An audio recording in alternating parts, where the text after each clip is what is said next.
Fucking A, fucking A. I don't know if I'm alive today.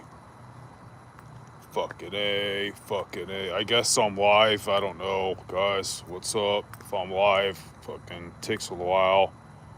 So I'm gonna make sure it's all playing and doing its thing. I guess I'm live. So if anybody gives a shit to watch this, all I'm doing is fucking trying to stay occupied and like fucking awake and like alert and try to make the night go by fast. Fuck, do my shoulders hurt. I'm having a stupid time at work. It's not that bad, but it's stupid. And so my moniker is fucking Nacho. Uh, fucking, it's not my real name. My Christian name is Ignatius, and Nacho is a Spanish derivative of it. And I live in Southern California, and yeah, no one. I'm just gonna rant and say some shit. I had a fucking Well, first off, I'm obviously a gringo, right? I don't speak with a fucking urban twang with machismo and shit. When I was in my early 20s, I was in a party crew. And by that time, I already grew up for like 10 years with friends, with homies that sound even more weirdo than me. And fucking, they were all Hispanic. And so I was an honorary Mexican because I was jumping fools with them and shit. And you get the point. So hence the nickname Nacho, right? Even though I'm a gringo. So it's been so long since I've been a part of that cultura that I'm probably just gonna drop it and go by my real name pretty soon. Um, any fucking way. I don't mean to bore you and shit, you know, we're just trying to stay awake, but I've had a different life story than most people. I basically didn't have any parents, no curfews, no rules.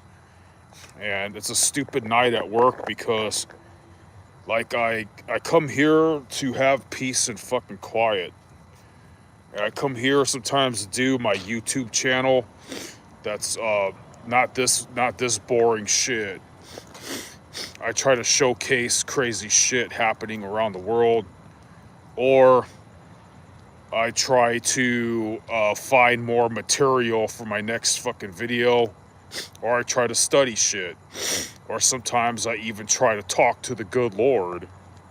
Well, to hell with all that shit, because tonight they're playing music where I usually fucking post up at and sit, and it's really annoying, and I didn't mean to make it everybody's problem. So I accidentally pressed call my boss while I left a note saying like, oh, hey, I'm gonna sit and park further away from the building because, you know, basically I'm a grumpy fuck that doesn't like to listen to people's stupid fucking music, you know? So, goddamn, now it's a big escalating fucking issue. We have to wake up the client to come back here after they got off on their weekend night to come turn this shit off, right? So I kind of fucked up. I kind of fucking put myself on blast for a problem that's supposedly not going to be even considered that big. It's just fucking annoying to me, you know? So they're probably going to be pissed off. You know, I didn't mean to disturb everybody's fucking weekend, you know? So I might as well. Can you hear that music? Like, the shit's annoying, dude. I don't care what kind of music it is. I don't want to fucking hear that shit right now, you know? So I didn't mean to make a big stink of it, man. So fuck, dude. Fuck it, you know? Whatever. Um,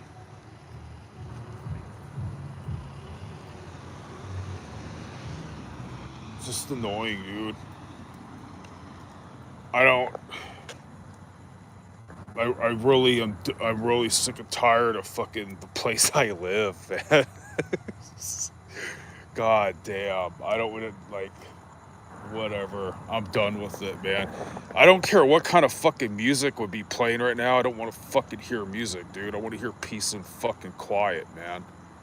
So, any fucking ways. This is a boring ass video. All I'm doing is trying to stay the fuck awake. And shit happened that I just explained that's not even a big deal, and now it's becoming a big ass deal. I had a really stupid time at my like.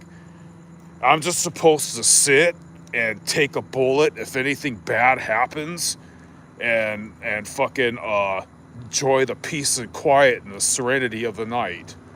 And now, because people left their stupid fucking music on, I complained a little bit and it's snowballing.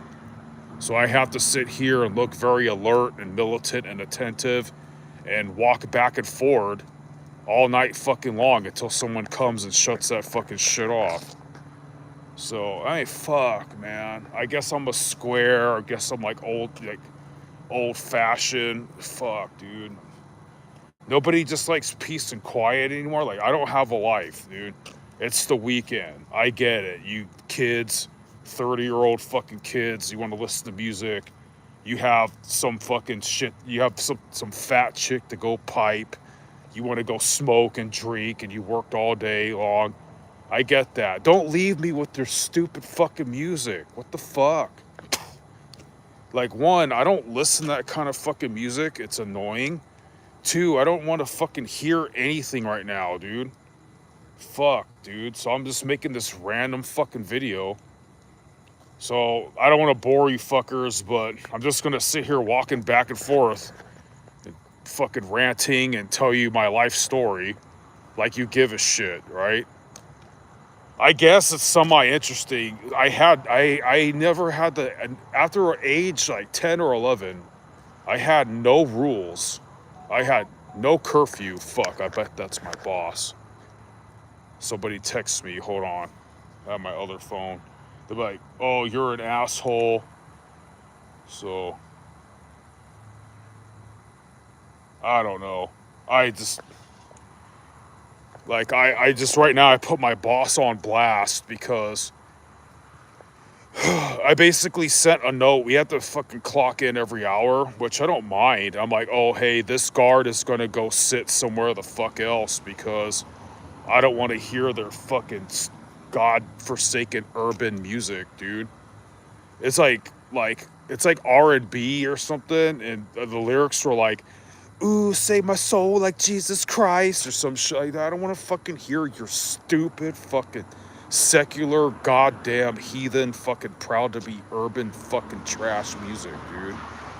And that makes me so different. That makes me, I'm supposedly racist, right? Once like colored people feel that vibe, they're like, oh man, this guy's not he's not one of us, you know?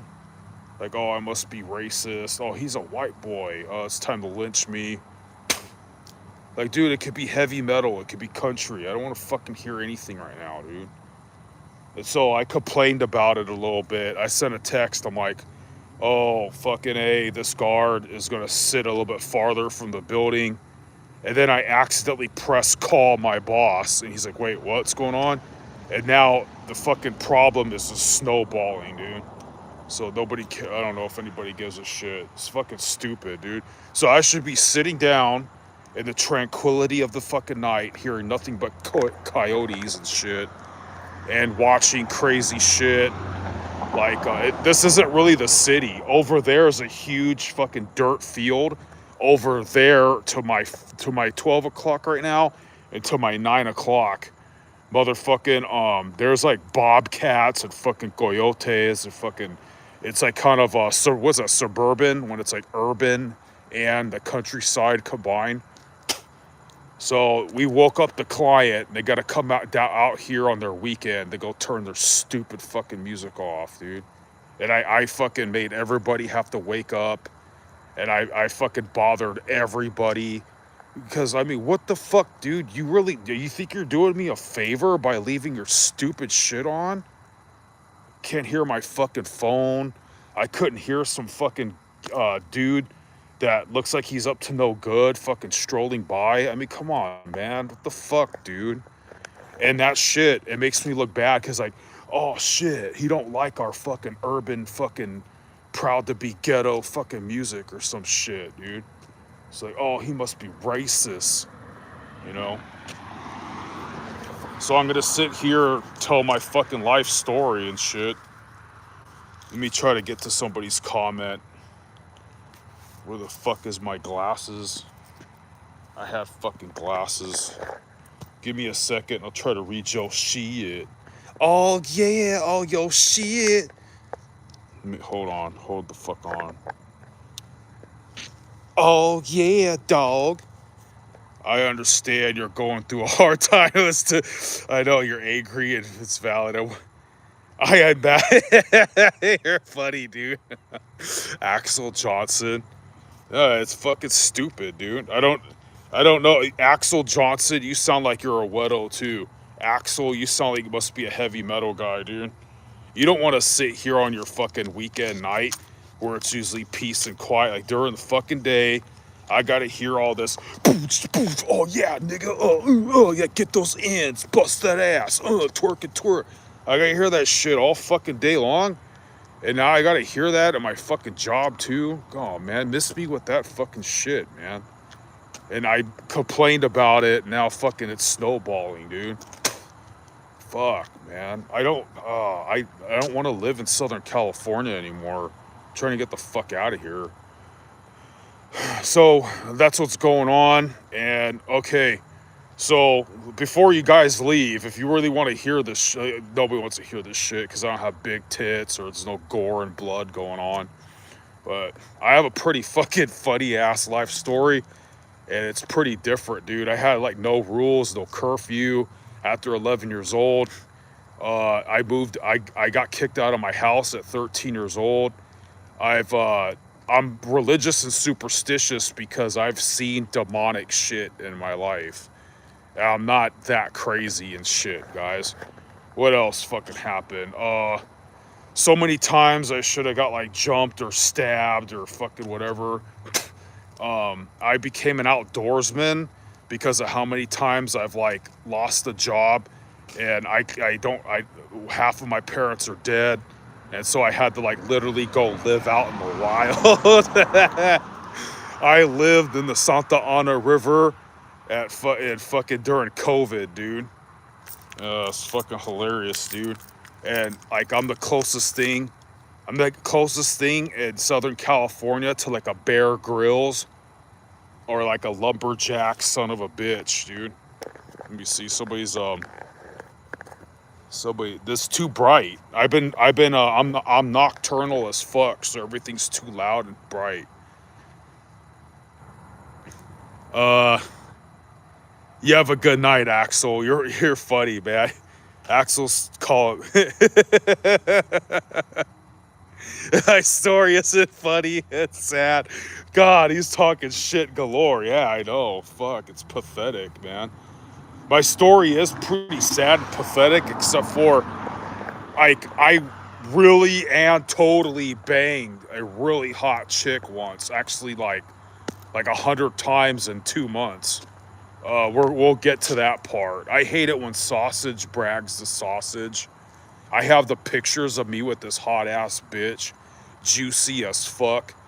Like, so look, guys, before you hate me or get bored or don't believe me, you're looking. Okay, people go watch to get information from Andrew Tate, right?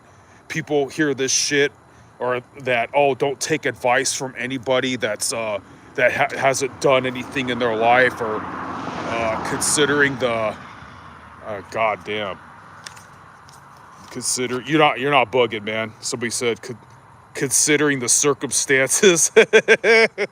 You rock, man. Have a blessed one, Axel. You have a really cool name.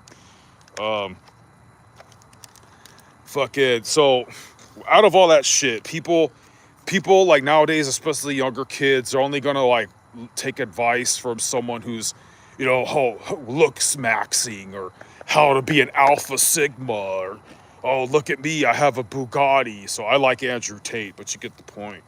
You're looking at someone that literally did fuck his dream girl. I don't mean to brag about. That's the only thing. Like I'm a piece of shit because I have family in a different state. Let me see what time it is. I have to clock in every hour.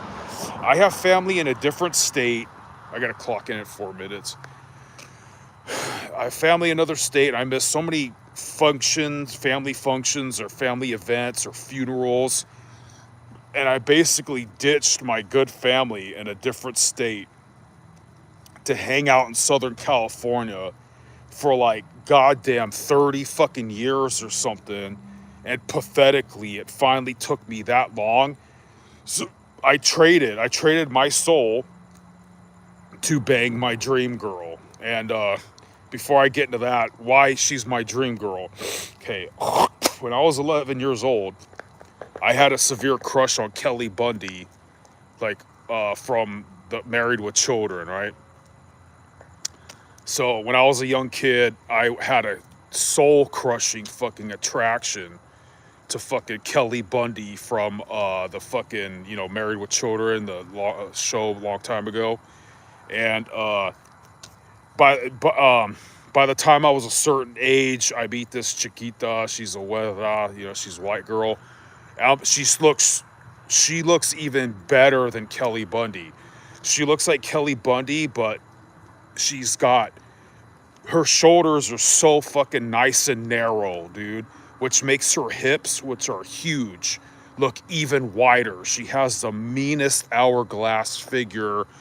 And like younger men nowadays, they don't understand that women used to be fun. Women used to be like not as prudish.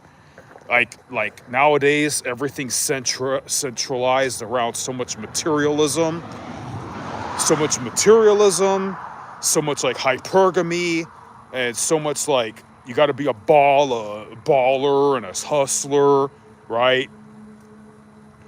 And that there's an element of that always. But the farther back in history you go, closer to the hippie era, women were a lot more down to earth. They just cared about if you're a fun guy that partied and if you had booze and drugs. That's it. That's all they cared about. And I'm not going to use her real name. Her nickname is Sarah, which is really ironic because my only two best friends right now in my life, their women is also named Sarah. And just earlier, there was a biker who was driving by. He was blasting country music. That's like the official kind of music. He was blasting old country. That's the kind of music that I'm going to be moving back to if I get out of the state, back to where my family is. So I hope that's a sign from God. I hope that's a sign from God that things are going to get better and shit like that. Because honestly, guys, I mean, I stand out like a sore thumb so fucking bad in Southern California, dude. Back in the day, there was more rockeros, there's more rockers. There was, I'm not, I didn't, on my mom's side, they listened to country music, but I didn't grow up over there. I can't say, I like old country. It doesn't bother me. It doesn't bother me, I could name some things like, some old country music. My favorite, I would say, is like Johnny Cash and Fess Parker. Everybody likes Johnny Cash, but I don't know if you know who Fess Parker is. I think that shit's fucking awesome. I think the song to the Beverly Hillbillies is fucking amazing, dude. Come listen to a story about a man named Jed. And my mom's family, they moved out more west, but they're originally they're Appalachian people, the fucking savage, dude. Like, and anyways, so what the fuck, man?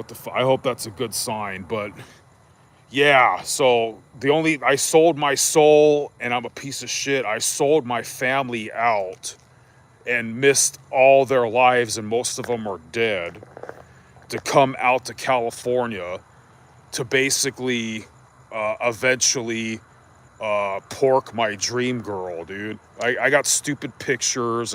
It was a miracle. I am not a ladies' man. I suck with women. It was like meant to be. She fell into my clutches. Like, fuck, dude. It was crazy how I got that fucking lucky. I think I gotta clock in, guys. Hold on real quick. Yeah, give me a second. So I'll get to that point, but I mean, like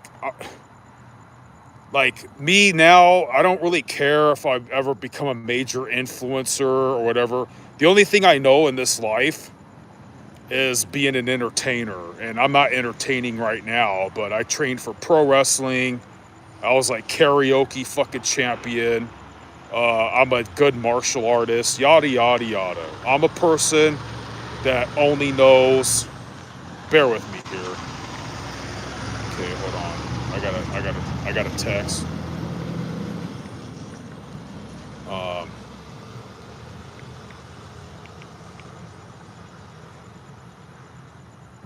yeah. So hold on. I'm just fucking trying to clock in. What was I gonna say? I'm a person that only knows. Like, I'm an ugly ogre. I get overlooked by women. I get sized up, and regular men hate me because I'm like tall and foreboding. Women don't. Women are like, oh, get out of my way. Oh, don't look at me because I'm like ugly and poor, and I'm a fucking huge ogre. But every time I've ever did perform the three performing arts that I only know, I got massively great attention, and made so many fools jealous, and everybody figured I was gonna grow up to be some big deal. And I'm no longer bitter that that shit didn't happen. I'm just, yeah. The only thing that's being in Southern California taught me is, I'm not trying to brag or whatever. I learned martial arts, and fucking I porked my dream girl. Whoop de fucking do, and it cost me. It fucking cost me, dude. I missed my grandparents' funeral. I missed. Oh man, my mom's dad is really dear to me, dude. My regular father sucks. And so I fucked up having a really good family life, having real Christmases, to stay out here and be a douchebag, to try to show off the chicks at gyms, sparring and shit, and trying to hook up with sluts. And yeah, it's just ironic because if I would have stayed at my mom's family, I would have been like, oh, a good old shy boy. I wouldn't be as confident. You could tell I'm like bombastic. I'm like very I have a lot of bravado, right? Like I used my platform to try to start shit with people, dude. Like there's like, okay, so my hero is this dude. The only sports I watch is this dude named Joe X, right? And I'm so mad that this guy, he didn't get this job with a company called the Cold Steel. They hired this dude named Luke, and I've been dying to try to make short clips to challenge him to a fight, call him a bitch. I could get away with that shit. Cause I'm not trying to brag, dude. I live in a day and age. Like when I was in the '90s, man, there wasn't rampant surveillance and people couldn't whip out their cell phone and call the cops. I remember I had to like run for my life when I was a kid. Now I have a complete opposite problem. If people run into me and they want to start trouble, I'm afraid of going to jail for fucking, because you're not allowed to be a man. I'm afraid to go to jail from fucking clapping people, dude. I don't just mean with a fucking pistol. I mean like beating someone to death with a fucking blunt object. I'm not trying to sound hard, guys. I run into stupid shit. I'll give you an example, dude. These like two black dudes must have thought I was racist, whatever the fuck. This was in downtown Riverside, California. Libtard as fuck. They thought they were gonna bully me, dude. Ironically, we're by like a church's chicken or some shit. They followed me to my vehicle at that time, and I whipped out some nunchucks on their ass, dude. They stood back and thought it was a joke until they got the point. Like, dude, I'll fucking break your face. The fuck are you doing? They looked at each other and got the fuck away from me, dude. There's so many instances that shit's happened, dude. I remember, like, I lost a bunch of weight and fucking, I got all skinny. Some dude comes out of nowhere. I'm waiting for the bus. It's like fucking pitch black, It's like 4 o'clock in the morning during winter time. And some dude pulls over. Dude, this is weird. We live in a weird day. He looks like a regular guy. He looks like he's younger than me. He could get more chicks than me, dude. He's got fucking, like, he doesn't have a shitty car, and he wants to offer to rub my feet. When I decline, he gets mad. Dude, I've been in this kind of scenario where gay dudes are getting mad that you're rejecting them. And I had a shitty Harbor Freight knife on me. I stood up and I was like, you fucking piece of shit. He got the point, dude. Like, I'm not saying I'm all tough and hard. I'm saying when you're a straight man with a fucking weapon and you're on the side of right, like, people up to no good get the point really fast. And real men like us nowadays have to worry about going to jail or prison for fucking defending ourselves. So, like, there's so many times I could have accidentally clapped somebody, dude. Yeah, shit like that. So I sacrificed having a good life with my family back in that my original home state. Like, I talked to my cousin out there, and I tell him some of my stories, and he doesn't believe me. Like, he doesn't, never really got off his ass, and he's never broken a bone. He hasn't played sports. It's just really, my back. It's really, really simple folk, dude. And I mean, dude, I fucked the shit out of my dream girl, dude, because she looked just like Kelly Bundy, but better, with like wider hips, no freckles. Fucking, I have stupid pictures of her, dude. And so no one cares, dude. But so, anyways, fucking A, dude. Anybody who gives a shit, I'm recanting my life story because I have to stay alert, and I have to walk back and forth all night because I'm at my job that I made a lot harder tonight. I had to wait for the client to come here, which I don't think they're going to come here, and they have to turn some stupid shit off. And so anyways, and instead of having peace and quiet, instead of just shutting the fuck up, I guess I have nothing better to do but to go on live and rant. So I just say my life story as if anybody gives a fucking shit. So anyways, we'll start at 5 years old, okay? Oh, no, probably even earlier than that. So one day I had, I'm very superstitious and very religious. It annoys everybody. My friends I don't know what it is. Like, you talk about God, especially the Christian God. If you talk about whoa, conspiracy theories, dude, whoa, it makes people mad. And it's like, it makes me mad because I'm like, well, what the fuck is there to talk about then? Like, oh yeah, the fucking Lakers, dude. Like, what else? It's World Cup soccer right now, man. Oh, did you guys see the last episode of Seinfeld? Like, go what the fuck yourself, dude. Why the fuck are you mad, dude? Like, so, I mean, we live in a day and age where the stupid fucking government is admitting that there's fucking goddamn aliens. I think I saw a huge ass owl or a bat or something. Government's admitting there's aliens. There's that Hadron Collider. I sound like King Hill, King of the Hill, Hank Hill. There's that Hadron Collider. There's that Hadron Collider in CERN, Switzerland, whatever. The particle accelerator that they're admitting there's like interdimensions and shit, dude.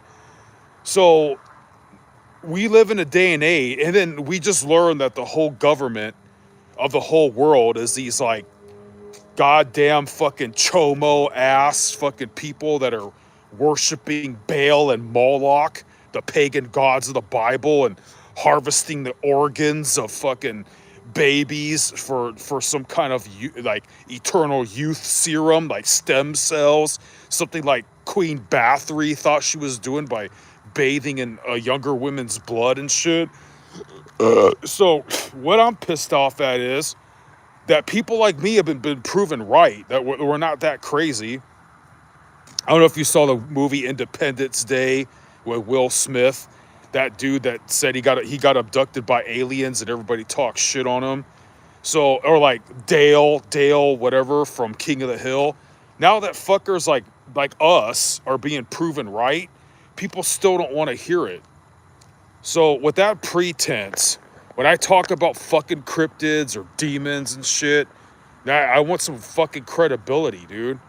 So any fucking way, um, I was like 3 or 4 years old. They say you don't have memories back then. I don't know. I remember, dude. I like briefly, like for a split second, I wasn't allowed to watch scary movies. Nothing. My mind got transported to a world, and I've always said this before I went down the rabbit hole of like, oh, demons and stuff like that. You know, I briefly mentally got transported to a world that I always said it has no time. It's like gloomy as fuck. The color is like some kind of dark blue or gray or some shit. In the middle of this world or in the middle of this room is some fucking horrific looking shadow tree. And I always thought like, oh, that must be the demon of depression or something. Because I remember it came to I had that vision when I was a kid. I had an epiphany. I realized I had no brothers and sisters, and I'm like I'm lonely and shit.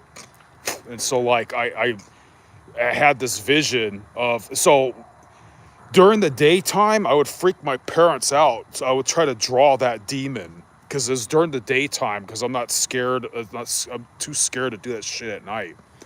So at fucking daytime, I'd be drawing like a tree. I'm like, dude, I'm like 6 or 8 years old, drawing like a tree with the branches have a bunch of screaming naked souls of like human figures that are just hands and arms, like crying out for help and shit. Like they're all attached to this fucking tree, you know? And my parents are just like, what in the living fuck? And then I would eventually my mom's cool. She passed away when I was 12. My father's supposedly religious, and he calls me like mentally weak or that I'm an idiot for trying to talk about this shit, right? So at 5 years old, I remember we actually had shit, dude. We had a TV, we had a bed, we had furniture, we had like I don't know, I don't think microwaves existed yet. We had a dog. I had a room. I had posters on the wall. When we moved out to California, dude, I slept on the floor. We didn't have a refrigerator. We didn't have a color TV. We didn't have a microwave for fucking years. And that was supposedly an upgrade. I remember having shit. And my shoulder. So fucking I remember I was trying to tell my parents, hey, there's something in the fucking hallway. It's staring at me. I could feel it. I could feel something just fucking watching me. And it would make me so scared that my ears would ring. So I say this all the time. When this shit would happen to me, my ears would ring so loud, and reality would look like if you took the sharpness on the TV. You know, you have the contrast, the tint, the brightness, the volume, the sharpness all the way up, and like ringing in my ear full blast. Parents are so fucking annoyed, and they're like calling me basically like a weak bitch and shit like that. So try to keep that shit to myself, but it always made me fascinated in dark shit, which people like atheists and naturalists will fucking accuse a person like me of placating to our own interests, and that it's just in our minds. But I would argue rather, I really believe that probably 5% of all the shit I've really seen was legitly paranormal. and then I tripped and I went looking too hard for other shit. Like, is that something? Is that an orb? Like that. I guess it probably made me crazy, but I think there was validity to it at first. Oh, so paranormal shit. Before, oh, excuse me. Gross, huh? I don't care. I don't have a fucking tissue on me. I got really bad sinuses and shit. We moved out to California by car across the whole country. I remember seeing a mesa. I remember the first time seeing a mountain. I remember the first time seeing a fucking a palm tree. I remember the first time seeing fucking Hispanic chicks. I was like, fucking híjole, what the fuck, dude? I just had deja vu. So, anyways, come out here and I lived in a liquor store. I remember, dude. I remember telling people this shit, and they're like, "Oh, so there was like a bed in the back, or it was like half a house?" No, I lived in a liquor store. Oh, so like you guys had furniture, or like there was like in the back room that it was kind of like no. I slept on a fucking chair that had a bunch of fucking porn all around it, dude. Well, my father slept on a fucking on like a door that's, you know, what's that called? Horizontal on some Pepsi crates with a 9mm. Uh, and my mom took off with this dude with a Mustang because she saw how my dad gets bullied by his family. So I don't understand. So like we move out to California. It's supposedly because for more money. My dad's working for his brother who owns this liquor store, and like I never had shit again, dude. Like, when I lived in my home state, I had like a mom, a dad, a dog, a fucking color TV, a fucking Nintendo, a room full of toys, fucking posters on the wall, an actual bed, actual furniture, a fucking refrigerator. Ever since then, like, I've never had like half of that shit in my house or even a house. So, like, it's sad, dude. Like I live on the fringes of like I like fake having an address, and I'm either staying at motels or at campsites or just not sleeping at all, and I keep moving and moving. I've been doing that shit since 1988, and people just think I'm a vagrant or they call me a bum, and I'm like, what am I supposed to do, dude? Like, I want to sit and I want to. You pay hundreds and hundreds, if not thousands of dollars a month to come to a place to eat all day, get fat, and sit down and watch other people have a life on a thing called TV. I don't do any of that shit, dude. Like, I don't know what that's about, dude. So, like, uh, so I kind of have to. I can't hide it, dude. The way I look, the thing I drive, the way I live. It's just like people are like, are you a bum? Like, god damn it. I'm an outdoorsman. I'm a nomad. I don't really give a shit. I don't. If I know if there's some kind of way I could get like what's that wick or like that's what everybody does in California. They either like here's how Southern California is. Okay, if you're white, then either you have two of the extremes.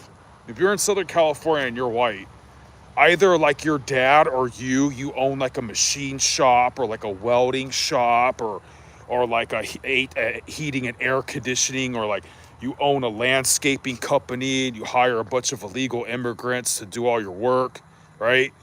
Or you are like retarded trailer park trash living in Hemet, California, doing meth and having like almost no teeth because like the food that you eat is like top ramen and Snickers bars.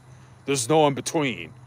If you're Hispanic, then you have nice shit and you have a blue collar job because you have like three different families living in one fucking house, dude. You'll see like one house and it has like one El Camino that their primo used to drive. They have like 3 fucking Chevy Silverados and shit. They have like fucking literally 5 cars at one fucking house, dude. Because like it's like a whole family of generations living in one fucking place, dude. If you're Asian, you live like in Orange County, and you're some tech nerd, right? Like you have like a more white collar job. Um, and where I'm at is a nicer town right now. I'm out in the desert, but if you're black and you're from San Bernardino, I don't know about LA. I know San Bernardino. That's sort of San Bernardino. If you're black, you like live on EBT and you beat people up and shit, and you don't have a dad, and fucking you go. See what I mean? I'm just like labeled fucking racist. I don't give a shit, dude. And I'm from out of state, and I don't care what the Lakers are doing. I don't know what the latest. I don't know what the latest like Kim Kardashian or LeBron rap song or whatever is going on, and I stand out, and I'm different, and I'm repugnant to them. We're like Southern Californians, native Southern Californians, and me are mutually repugnant to one another. The way I've made it out here is basically, I don't want to say who these fuckers are. I don't really want to put myself on blast. I was like in a party crew for like from ages like fucking 20 to late 30s, and fucking I'm always saying these names like my friend Javi, like he had chicks all the time. We always had his sloppy seconds, dude. There was always booze, and, sometimes coke, and these bitches just wanted to get drunk and get fucked. So good for us, dude. We like share chicks, dude. I just never share chicks at the same time, okay? Because I'm Christian and stuff, and I never made them do lesbo shit because that's fucked up. Because I'm a good benevolent Christian man, you know. So, anyways, yeah, and we're kind of the little party clique that I hung out with. How that shit happened is like this. We were growing up some nerdy square ass kids, right? Moms and shit making us go to church together or whatever. When I was about 20 years old and they're about 17 to 19 years old, this dude named Choves, this other fool named John, we're always slightly older. Edwin, no, he's younger. Fucking most of my friends, man, they were always like about 2 or 3 years younger than me. And so anyways, when they got about 17 or 19 years old, this is when 9/11 happened when I was like 19 years old. So one of my friends, he's going to go to the Marine Corps, and he started becoming a huge alcoholic, and he started becoming a huge extrovert. And he just started like fucking people just gave him the benefit of the doubt, and he just started fucking a bunch of chicks, and he got a Mustang, dude, and fucking he's like so it's like him and Javi are like the leader of my little gang, and me, I'm like the de facto sergeant of arms. We didn't even call each other these things. The way that I was popular was when my mother died, it gave me Social Security money. So I had my own apartment at age 15. So I always had the place to go party, right? And I'm like, I'm significantly bigger. So like when we jump people and shit, that shit came in handy, So, fucking hilarious, dude. What else? Okay, so that shit happened. But way before that happened, well into the 90s when I was like 6 years old. So from 6 to 9 years old, I lived in I think it's still called. I'm not gonna put myself on blast. Like, so I lived in a fucking liquor store, dude, and it had porn all over the fucking walls, dude. And like, one, dude, the fucking porn used to scare me. I used to like my generation, okay, old millennial, almost Gen X. So why in the fuck does this female have like everybody's dick like in her eyeball, her fucking ear? Like why do you want to choke a pretty woman? Like what the fuck? So I was more drawn to what was on the floor, which was like, their pictures or posters that are encased in glass, right? You could buy the actual poster. I'm assuming that's like the template one of like pre Dylan Mulvaney, like Budweiser chicks, like chicks in bikinis, Daisy Dukes, like, oh, buy Budweiser, buy Coors, blah blah blah. Yeah, so I was more drawn to that, and that my generation was confused because on TV you have shows like Mr. Belvedere, Small Wonder.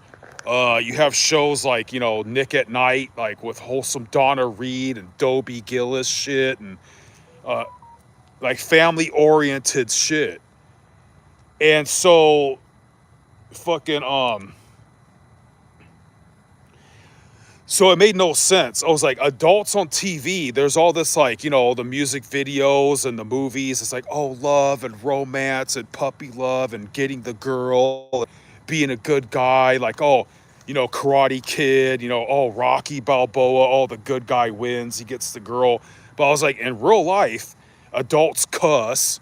They want to like fucking choke chicks. They want to like squirt in their face, and they call chicks bitches. And I'm like, wow, dude. I was so they drink, they smoke, they cuss, and then they're supposedly Christian. So it made my generation go like, wow, dude, adults are full of shit and everything's negative. It made my generation, especially Gen X, nihilistic as fuck, dude. Like like I remember like bands like Tool, like Slayer, yeah, and, I don't know, Neurosis, 6 Feet Under, Cannibal Corpse, Deicide, right? The more demonic, making shit as demonic as fucking possible was like, oh man, that has meaning. I'm like, okay, I got another story. Um, I mean, it's basically a story how me and my friends could have got fucking, clapped by some dude. Like, I mean, in that way. Fuck, dude. I'll get to that one. Like, you're like, whoa, what? Yeah, yeah. Like, boomer tard parents leave their kid, that era, they leave their kids precariously vulnerable as fuck, dude. So, like, 6 to 9 years old, living in a liquor store, fucking full of fucking goddamn porn. My uncle's rich, but he got mad that I asked for a 99-cent bag of Cheetos. He's that much of a stingy miser. My dad hates my fucking soul, dude. He's like, my mom took off on his ass. So I'm always saying that my mom found a dude with a Mustang, and she's like, later, faggots, drove away. That's fucking hilarious, dude. I love my mother. I'm respecting her. My she saw that my father's like, in her defense, my dad got her by supposedly being this tough military martial arts man, and then his family's mean to him. They treat him like a lackey, and then they got disrespectful with her. She beat up his sister. They called the cops. She's like, fuck you, assholes, and she took off. I totally understand. So I'm this leftover piece of baggage. And my father's like, you know what I just like about my dad is like, he won't sugarcoat shit, dude. Most people, if they don't like you, they hide that shit. If this fucker doesn't like anybody, but if he doesn't like you, you're gonna know. I wish everybody was that honest. Is like basically like I even told the time I told my father, I was like, the only memories we have are bad. It basically, this is all I remember of my father, dude. It's like, oh my God, I would be saving so much money and be having a better time if I'd have to stop every day and buy your sorry ass Taco Bell. Oh God. Like, fuck, dude. Like, so I grew up with this complex, like, oh, I'm like an extraneous sandbagging piece of shit that needs to get out of my father's life as soon as fucking possible. So people are like, how the fuck do you have your own apartment at 15 years old? Not because I'm smart, not because I'm ambitious. No, I got a notification from my mom's coolest boyfriend. He had a mullet and shit. My mother died. So now somehow I'm getting this Social Security money, and I'm paying for like my friend's mom's meth and fucking our weed and our alcohol, and I get to stay with them. And then my father's he gets a letter from the mail that I'm not going to school. They're gonna take him to court. So we had to do all this shit where he puts some money in, he co-signs, and he didn't want me to live with him. So his wife takes his life.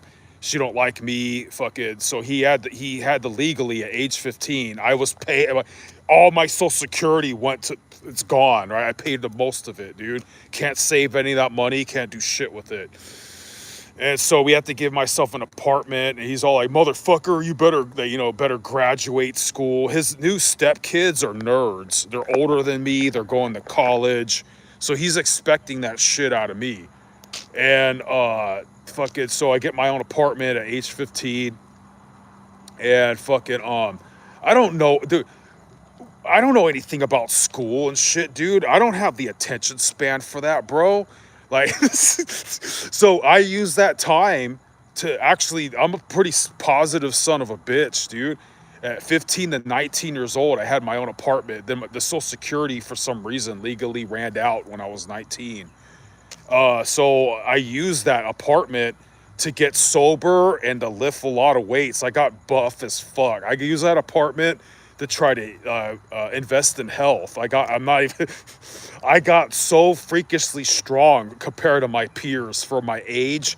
The only people that were stronger than me were like high level varsity football players in high school that were like, they're on their way to go to college and all that. They're the only people stronger than me. And at one time when we were all freshmen, I remember the bench press records were on the wall. I was going out for the wrestling team and shit. At one time at a high school full of, like they said it was 1,000 people. I was the 5th strongest kid. What else? So that shit. What else? So I use that apartment. My father doesn't give a shit about any of that, eating healthy and lifting weights. So he's pissed off I'm not getting good grades and shit. Oh yeah, in that apartment, I had my first sleep paralysis episode because I guess somebody had a drug overdose 6 months before I moved into that son of a bitch. And I shit you not, I had on and off sleep paralysis or fucking nightmares sporadically or reoccurringly from ages like 16 to like 38. And then I didn't have like sleep paralysis for like 5 years. And then it just, it very, very lightly, it started kicking back in recently. And I had a weird nightmare the other day. Fuck it. I shit you not, guys. I'm not gonna go into it. That's why I'm very into paranormal shit. I woke up at 2:57 in the morning, like a couple days ago. I heard 3 knocks on my wall. I get out and I look around like, motherfucker, someone tried to pop my tire or whatever. And I go back to bed, and I have a dream that's so fucking like horrific. I'm not gonna describe it. It was demonic as shit. Um, yeah. So, and it was right after. It was right after. Like I was driving. I went to the gym and had a good day, and I passed by a Catholic church. They had a fucking a statue of Mary, and so I just started. I said a prayer and shit. I don't normally do that. I'm not that kind of. I've tried to be that kind of person, dude. That's why I like the peace and quiet, man, which I'm robbed of tonight. So, whatever, dude. I'm not usually in that kind of mood. And then at nighttime, I had this fucking stupid nightmare, dude. And involving disrespecting my mom. I barely ever dream about my mother. It's just ironic. I pray seeing the Virgin Mary, and then like the devil's trying to like my mom came back to life, and she's all demonic and shit. Like it's fucked up, you know. So what else? Backtrack. So had my own apartment, sleep paralysis.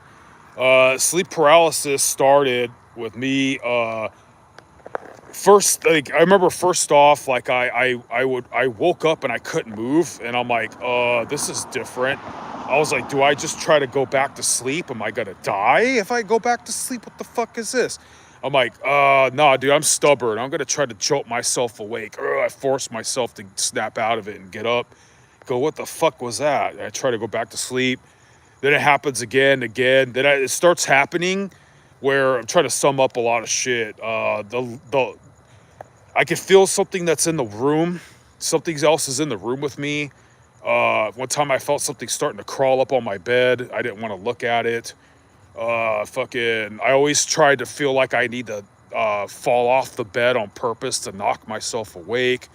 There's an episode on the show called Pints with Aquinas, and there's a priest on there who was a rocker too, a hard rocker like I was at that age, and he describes having a sleep paralysis incident that was the same that I had. I'm 16 years old. Having a sleep paralysis episode. This is like one of the worst ones. I must be 16 or 17. I open my eyes, I can't move, and so in the middle of the room, like there's a part of the room that's even more dark and black than the lights off. And it looks like a fucking crystal ball or portal opening to another world.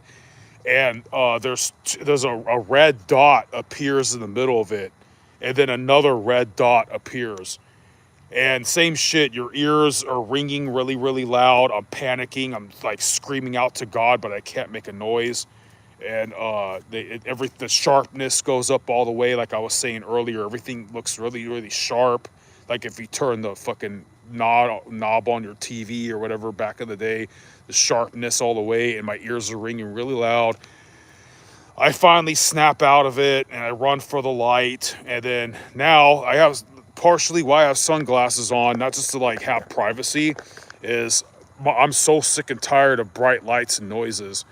From after that sleep paralysis episode, I didn't sleep with the lights off for a long time and shit like that.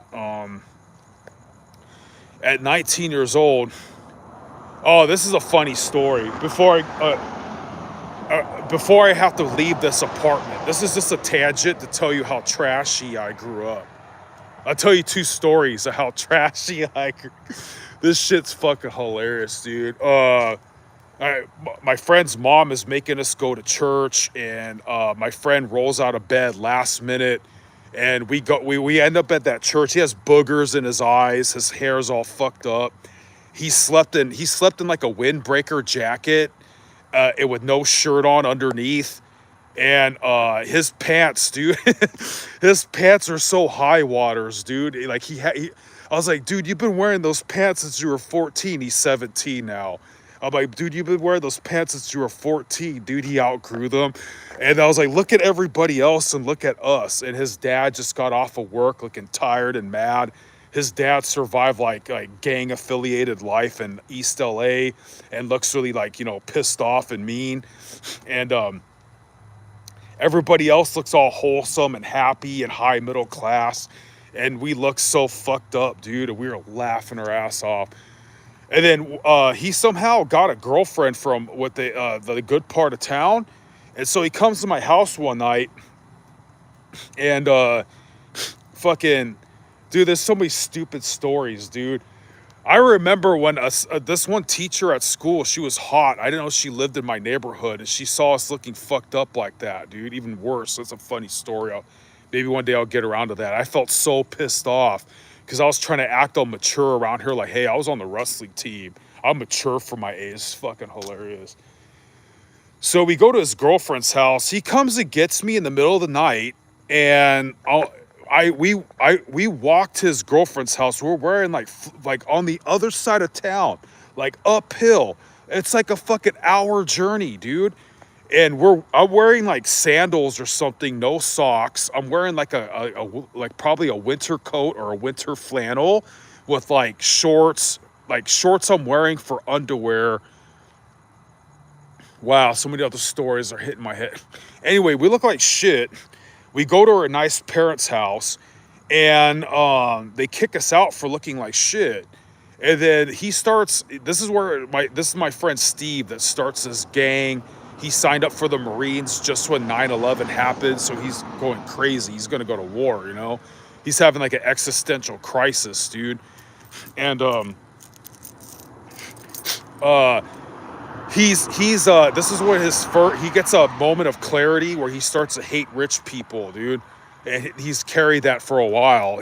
That's when he's starting to have this complex about realizing that we're from the wrong side of the tracks and society looks down on us. And he's starting to curse out rich people or that chick's parents. And I go, yeah, like what do they? I try to like just I'm not really that mad, dude. I try to placate to his emotions and agree. I got sinuses. Yeah, I'm like, yeah, what do they think? We're just coming to their house to eat their food and finger bang their daughter. And my friend Steve starts laughing his ass off so hard. And I was like, what's so funny? He was like, when we were sitting there, blah, blah, blah, and the parents were, man, he hid that shit. I didn't even notice. I guess he was really diddling her pussy. And I was like, oh, yeah, I had pizza there. I was like, oh, yeah, and I ate their food. We really did go there. I really just said that off the top of my head. Oh my God. That's why I advocate people going back to the Crusades and just getting us all out of their country, dude, because we're a liability. Somalians or Mongolians or whatever is encroaching upon these European Christian countries, we need to go because fuck, dude, are we a detriment to society like that? So anyways, where am I going with that? Okay, he's going to the Marine Corps. We went to that nice area. We look like shit all the time. I forget, but around 19 years old, when I'm 19, that makes him like 17. So 19 years old, I lose that apartment, and I start staying with my heavy metal friend. This dude was near. This is another demonic episode. So I'm living with my only at the time heavy metal friend, dude, because all my friends are jockey douchebags and they want to be UFC fighters and shit. Nothing wrong with that, but they're pretty douche. And I want to get in the music, dude. I want to learn how to play bass guitar. I start hanging out with my friend Luke, and Luke looks like Dimebag Darrell from Pantera, but with straight hair. And I start living with his family and shit and trying to find work and all that. At the same time, I'm still trying to graduate high school, but I'm an adult. I'm 19. I got to go to like a adult ed and shit. And anyways, dude, I was a good friend, dude. I slept in his sister's room and I didn't fuck her for like 2 or 4 months or some shit. Then we finally fucked, and then shit got stupid and ugly because she's a meth addict. And I don't do meth. I really don't. People think I'm like, oh, crazy. I would admit if I did. I've only done meth 2 times in my life to get peer pressure off my back. Like, oh, I ended up in the wrong place. Like, oh, sure, I'm not a narc. Yeah, what's that? Okay. Yeah, thanks. I gotta go. They just get the fuck out of there. I didn't get it. I never had like the 2 times I ever snorted meth just to make people shut up and not fucking just to get peer pressure done with. Like, oh, I'm a heavy metal guy. Hey, I was like, well, Lemmy Kilmister from Motorhead never died. Sure. All right, guys. Yeah, please leave me alone. I gotta go. You want to hang out? No, dude, I don't want to hang out with you guys. And when I did do the meth, I never felt it. I swear to God. Maybe I'm too big or whatever. I was an alcohol and marijuana dude. Like, I'm not. Miss me with that shit. I'm not interested in doing meth because it's not a natural substance. I hear cocaine is natural. Yeah, so nah, I don't want to put anything unnatural in my body. So no, I really don't do meth. I'm like a belligerent, functional. I haven't even. Yeah, I had a beer recently. I haven't even gotten drunk in a long time because I go to the gym and shit. I was a metalhead. We're like naturally drunk and belligerent. Anyways, so me and her sister, his sister, dude, this kind of sex we're having has like no love in it, dude. It's just like gross porn shit, man. Like fucking, I don't want to describe it, dude, but it's just like, there's nothing like with my dream girl. That was like, I'm gonna get to that one. So, anyways, one day I had this vision. So I'm going to her kitchen. I'm closing the door to her room or something. I'm gonna walk in the hallway. I'm probably gonna get us a drink or something. I felt like I bumped into something, and for a split second, I thought that like maybe I accidentally like almost walked into her mom or whatever. I got along with her mom. I had this. I had this like when I said I was a kid. I had a vision of a dark shadow tree. I had a vision of this ghoulish looking figure. I've said this story a million times. So, you guys, I didn't have anything in my mind like this shit. Okay, like I don't listen to death metal. The hardest shit I listen to is Slayer, and like it was like Slayer, King Diamond, Iron Maiden, right? I don't listen to like I named bands, death metal bands earlier, Neurosis and 6 Feet Under and Deicide, or Tool is not death metal, but they have some ugly, crazy looking art, right? I'm not fascinated with shit like that. What I saw for a brief second, this ghoul, okay? It's like some old, emaciated, naked man, right? Like its ribs are showing, its arms are skinny, but it has kind of like a puddle gut, like loose, saggy skin. Its eyes were horrifically demonic, like yellow with extreme, like pink or purple bags with veins and shit. Its eyes are yellow, like a snake's like pupil, right? It's like bald. It's got like very, very like withered, like barely body hair, barely like whatever. Fucking it has like really decrepit yellow fingernails, almost like gangly claws and shit.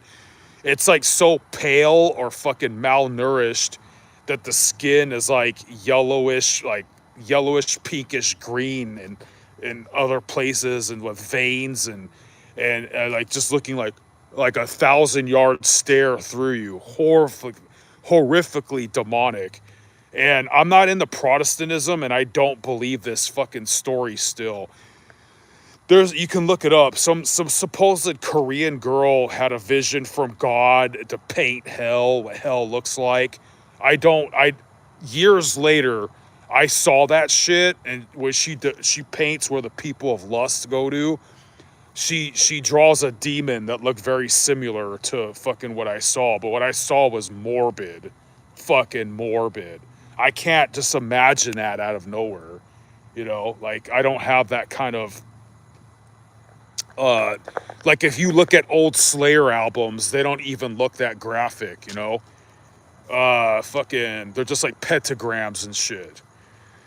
So that was like another notably demonic fucking whatever. That was like age 19. I was age like 22. I had one of the heaviest sleep paralysis episodes that I ever fucking had.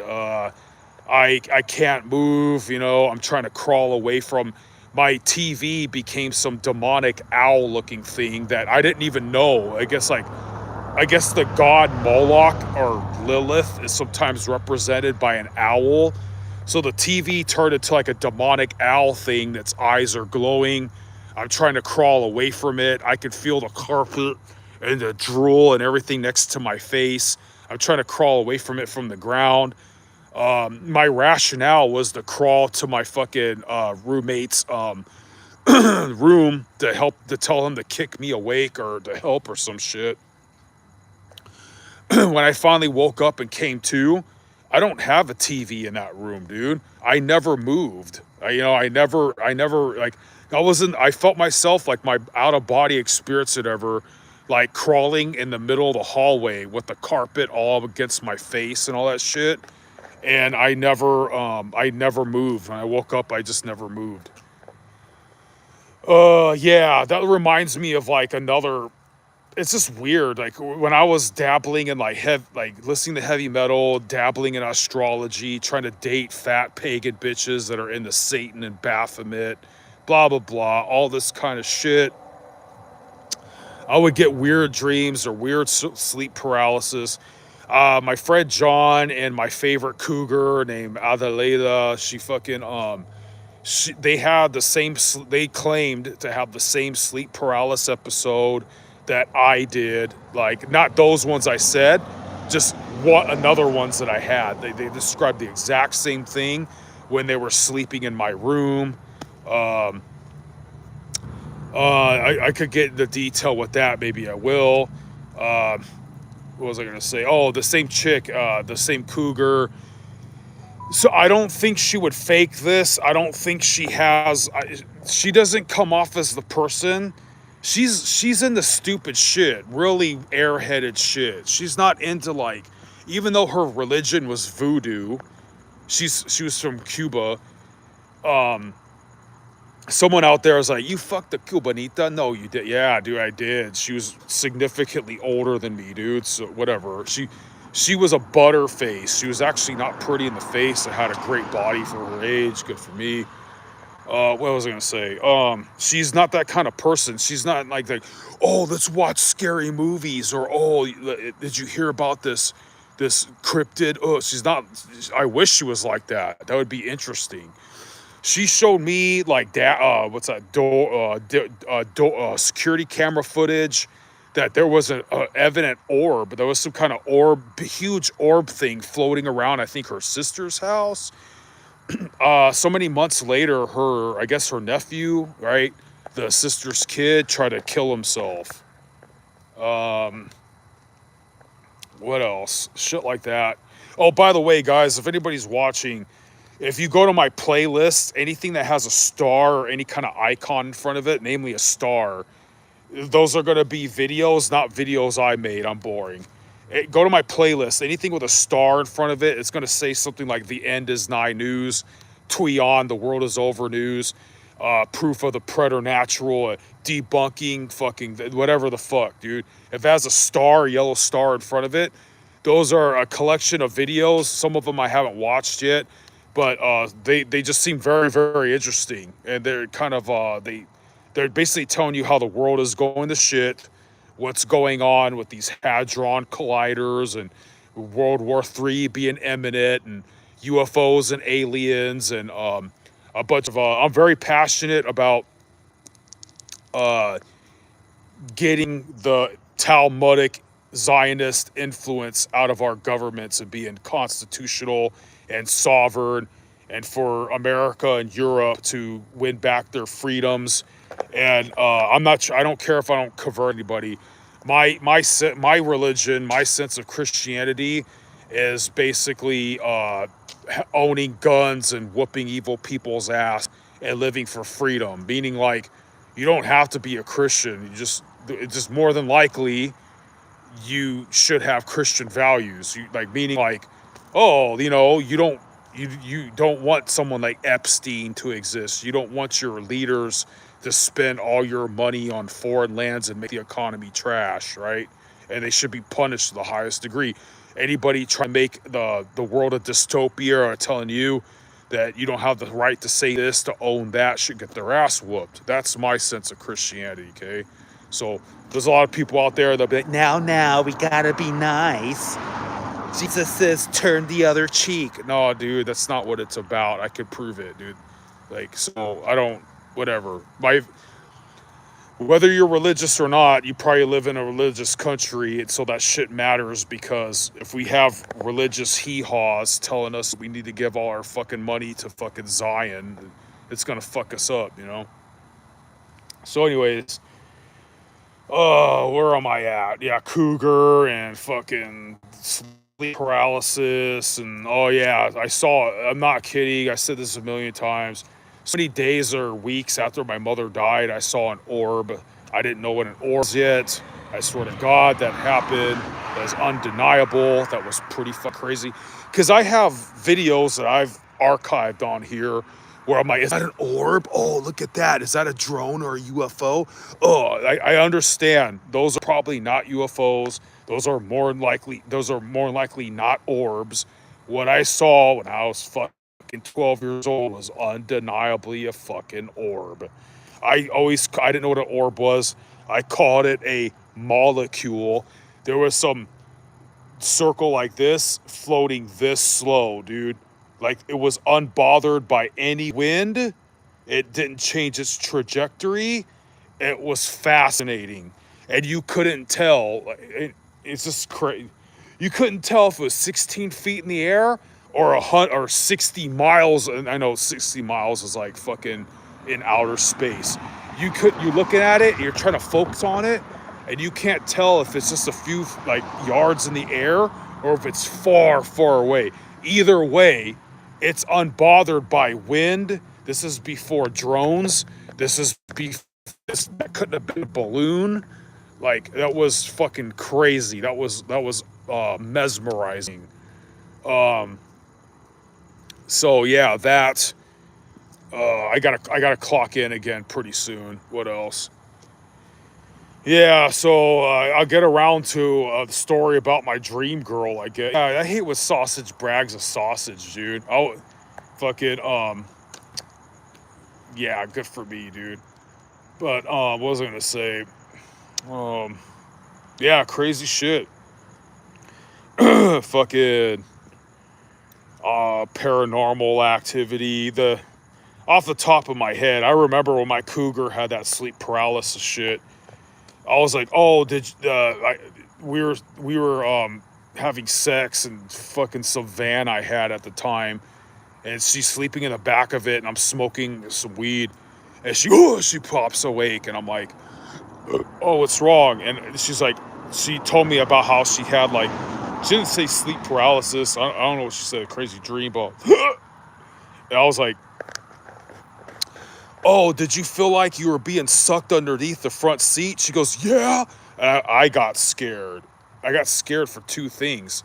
I was like, dude, if this bitch ain't lying, one, that shit is real. Two, fuck, dude, she's not gonna want to have sex with me in my fucking stupid vehicle no more. But I should just shut up. So that happened. When I was fucking that cougar that was in the voodoo, her religion was voodoo. I gotta clock in. No, I don't. 3 minutes. I used to get a lot of bad luck, a lot of spontaneous traffic tickets, fucking, a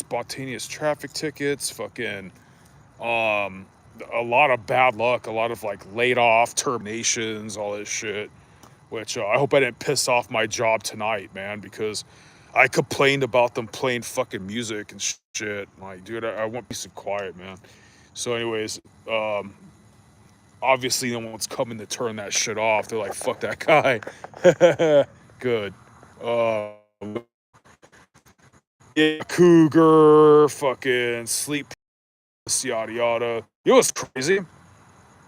The first time after I dream girl, it was in Big Bear Mountains. I go outside, I look up at the sky, and there's immediately a shooting star. Swear to God, dude. Swear to God that fucking happened, dude. It's pretty tragic. I think I was like, this is, I don't mean to get religious on you, but I think that like God really did hear my prayers when I was a kid for a chick that looked like Kelly Bundy, and we were supposed to get married and have kids, but we both fucked that up. I fucked that up by contributing to the ethos of sex, drugs, and rock and roll and partying hard, which furthermore made a bad influence on her, and she was a big major slut, right? She was a liability. She would get so drunk that she would almost like, end up crashing her car. She could have died so many times. I hope she's alive. I don't want to, fucking, it's a huge liability. Also, like, she's the kind of chick that, imagine like you get out of a liquor store or a gas station and she's talking to some fool with tattoos blasted all over his face and neck, about to stab you because she's drunk and she can't control herself. She has no self-control. She's too much of an extrovert. She'll flirt with anything else. If you're not available, if you don't have booze and drugs and shit, if you're not awake, if you have to go to work, and she's bored, she's just gonna fucking and if some other dick is right there and available, well, there you go. She has no fucking like self-control, self-discipline, self-respect. So yeah, I told a lot of these dudes nowadays, I'm like these dudes nowadays are struggling so hard to get laid, and like Andrew Tate can't help them, and they're doomer pilled and they're incels. I'm like, man, you missed the party because back in the day, there was a lot more drunk sluts, dude, that were really easy. You just had to be there and have fucking booze. Sluts love vodka, dude. Sluts love vodka. Yeah. Which reminds me, not even getting into that story.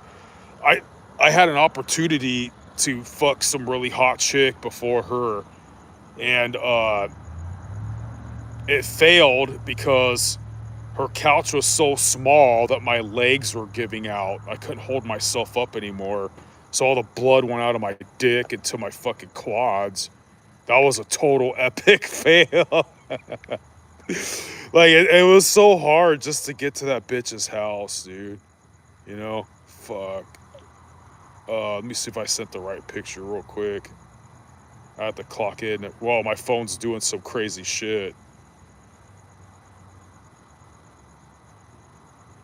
My phone started glitching out. See, that's what I mean. I'm annoying because the ostensible or evident paranormal shit that I've gone through in my life, now that when anything goes wrong or anything's ironic or anything's a coincidence, it's got me like, oh God, what did I do? So I am kind of crazy. It's like fucking kind of tormenting, dude. Trying to think of some other crazy shit. Not this security company. There was some other security company where the blonde chick was probably fucking the boss because she got her way. Like, oh, she's going to college. She doesn't need to come in today. Oh, can you cover her shift? Oh, right. And so she was obviously trying to get me for sexual harassment. She would flirt with me and try to talk about sex, and I knew what was going on because she knows like some kind of Christian or whatever. So I would try to keep my reserve and keep my shit like fucking like controlled. And she obviously, I didn't even know pagan bitches. They venerate or worship some goddess demon called Lilith. Lilith is represented mainly by an owl or a satyr. So I have this sleep paralysis episode with the most demonic looking owl talking to me in her voice, basically telling me I don't know anything about chicks. And then my dream girl, Sarah, she ended up going to work with me one night. Like, basically, like, I'm security, right? I'm security, and I have a half-naked drunk chick asleep in my car. And that white worker, because they let chicks be guards nowadays. It was funny. This is why I believe in God. God had my back. She would come to work, and she had her little lackey boyfriend that has to stay with her all night long. And so she saw me doing the same thing, but with a hot-ass chick and fucking laughed, dude. And then I had this one job I got fired from. It was right next to this park. I remember that job, dude. One day, this dude comes. He's all hugging up on the butt of this office chick, like right in front of me. And I'm like in such a way where I'm like, dude, I'm not trying to hit on your chick. Like, bro, you don't have to like talk at me like you're some kind of alpha, dude. I don't need your girl, dude. Like, and then one day, those fucking sad ass people, they're on their lunch break. They're kicking it outside that facility next to that park. And I bring my chick Sarah to that park. This is during COVID when everything's on lockdown and shit. So we want to go outside. And she's silly, dude. She's like, a fun, wild chick, dude. And she wants to play on the swings and shit. I take her to the fucking park, dude. And fucking God, did she look amazing. That whole job when they're smoking their cigarettes on their lunch break, looking at this scrub with one of the hottest chicks in the world. Like, what the fuck? I'll show you some pictures of her on my yeah, I do have some pictures of her on my other phone. Who cares? I hate when sausage brags a sausage.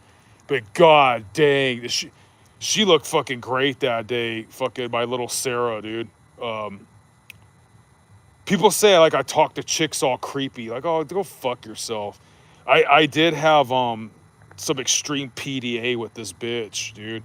We had such like extreme sentimental little gushy PDA with this bitch that it would make people leave the fucking room, dude. So watch, like,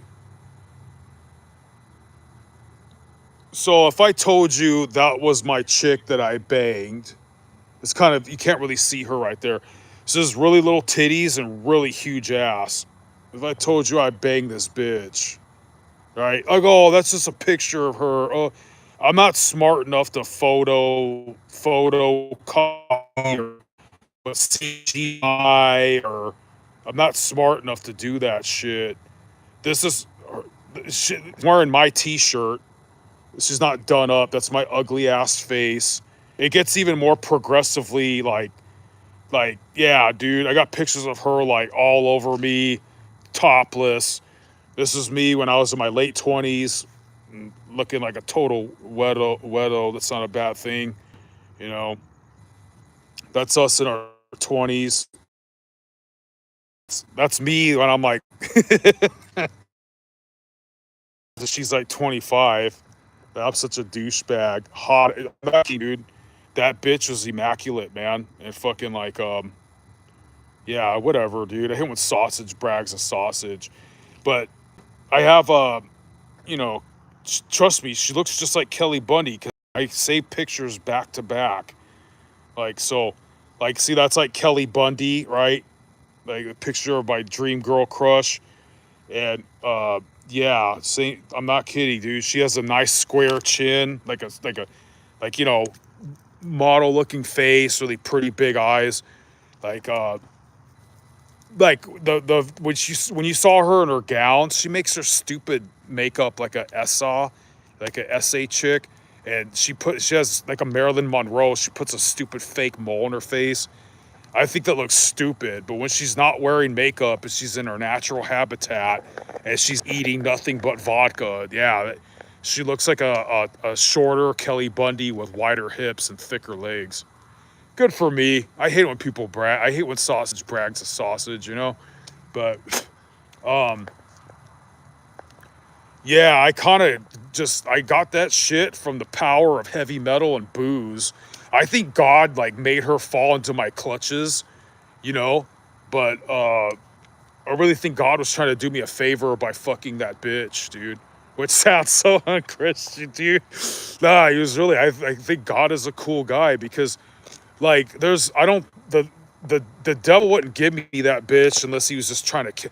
This is my theory about shit like this. You ever seen like an eclipse of the moon or the eclipse of the sun? Sometimes Satan and God's will do collide, and a normal Christian would be like, "No, they don't." Yeah, it's called free will. It's called free will. Like the United States, for example, you have freedom, right? You have the freedom to sin, and you have the freedom to do good shit. The freedom helps Christians live a good life, and the freedom also allows like things like strip joints and gambling and drinking excessively. So you have an example there where Satan and God's will collide and become the same shit, right? So, any fucking way.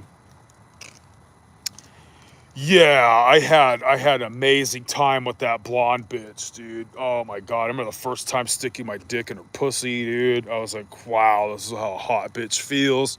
Holy shit. I could get more and more graphic, you know. Yeah, good for me, dude. Fucking A. Um yeah, so yeah, actually, yeah, I don't make bitches do lesbo shit, but I actually fucked her and her cousin in the same night. Good for me, dude. Um That was a lot of work, man. That was pretty fucking exhausting because I already fucked her cousin like 3 or 4 times, and then she stopped being a bitch and fucking laid it down. I just fucking basically threw her on the fucking bed, dude. And then I was like, I never was able, like, it's the first time my whole life I was able to have sex like 4 times in one day. Oh, here's another reason why I advocate Christianity. I got to do my good. So, she was having problems with other dudes because they're whacking their shit too much to porn and they don't work out and shit. So I fucked the shit out of that bitch for 2 months straight, man. She wouldn't let me sleep. She wouldn't let me fucking rest, dude. I remember trying to, like, if that bitch fell asleep, I'd be tiptoeing around her, trying to fucking, like find an area on the ground, like away from her, because if I fucking snuggle up to her or sleep in the same bed, she's gonna pop up like, oh fuck me, like get me vodka. I'm like, oh my god, I need the rest, bitch, you know. So yeah, that was pretty crazy. Good for me though. So yeah, you want to stay healthy, want to be have high testosterone, blah blah blah blah blah, right? So oh man, fuck, my back hurts. Um, my back hurts so bad right now because I'm walking on like uneven ground, and I've been drinking nothing but fucking caffeine all day, like no water. I learned that from a chiropractor. If you have not even back problems, but if you have other things like shoulder pain and stuff like that, sometimes you're just very dehydrated. So I'm very dehydrated right now. Whatever. So what's tomorrow? Tomorrow's Sunday. Instead of going to church, I'm gonna have to get some sleep, and then I gotta go. Hopefully, I still have this job because I just fucking pissed them off. Um, Gotta go work out tomorrow. Tomorrow's training session is gonna be a light day, but it's gonna be burning calories. I am practicing combinations on the bag. Basically, am I gonna jab high to the body, or jab high to the face, or if I'm gonna jab low to the body, feint with fake it, right?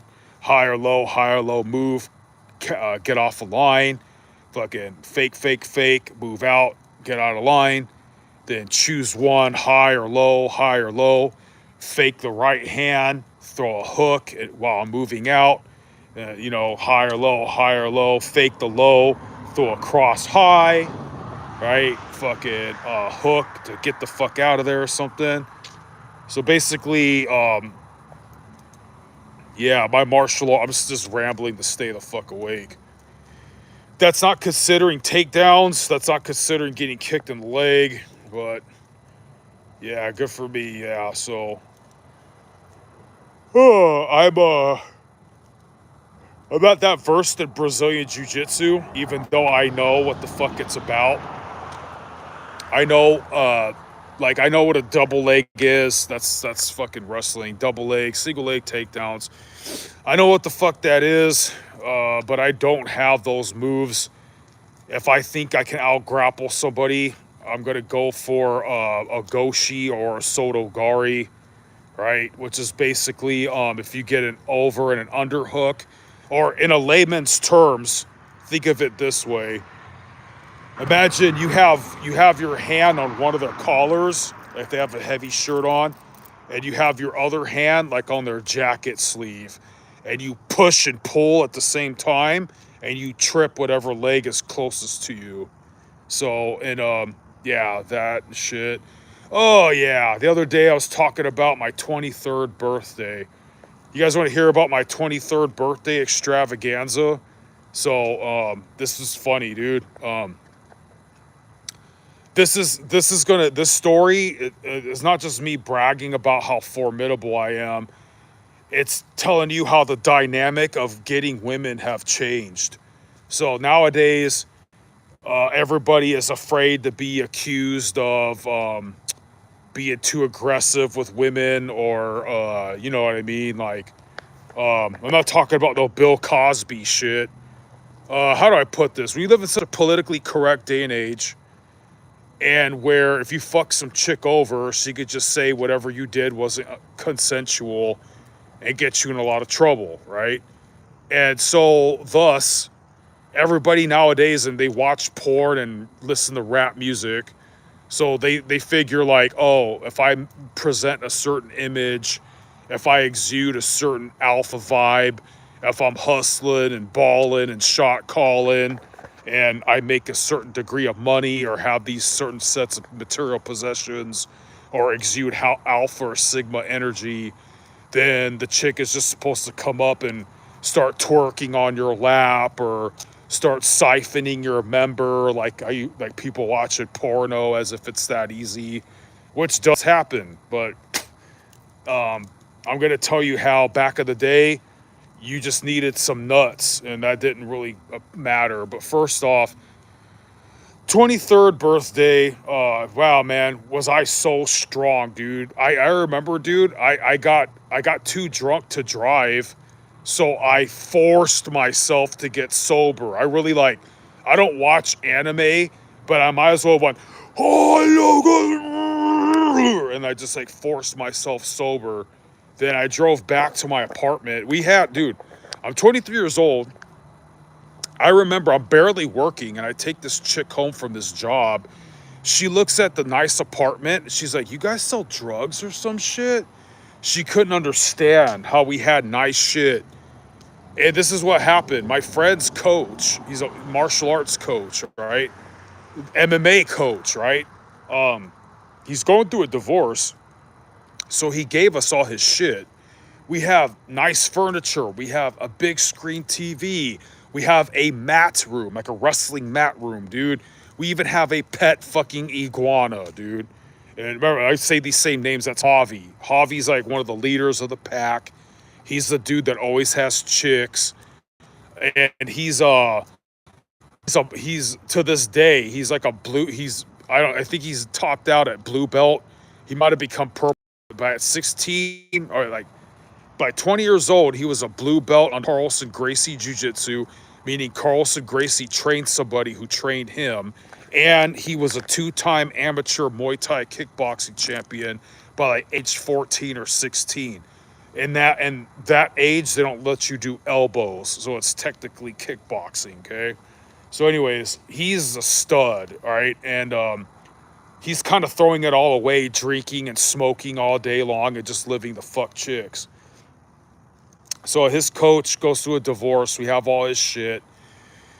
We're like starving, dude, and that makes us even more ripped and buff. We're eating. We had a 99-cent store back then. We're living off of like rice and eggs and beans, right?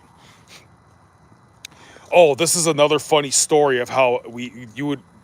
Here's like other random tangents. At this time, so Javi fucked my friend John's sister twice, right? And so my friend John was using Javi. Dude, I'm not this. Javi's so stupid, dude. That's what I mean by like my friend Lucas, the heavy metal dude. He was smart. My martial arts friends, except for Steve, that was the Marine Corps, they're fucking stupid, dude. Like, I'm living with a bunch of dudes. Sounds gay. I don't have my toothbrush, my soap, none of my toiletries, none of my shit. They're in a backpack that I sleep with, okay? Javi's too stupid for that shit.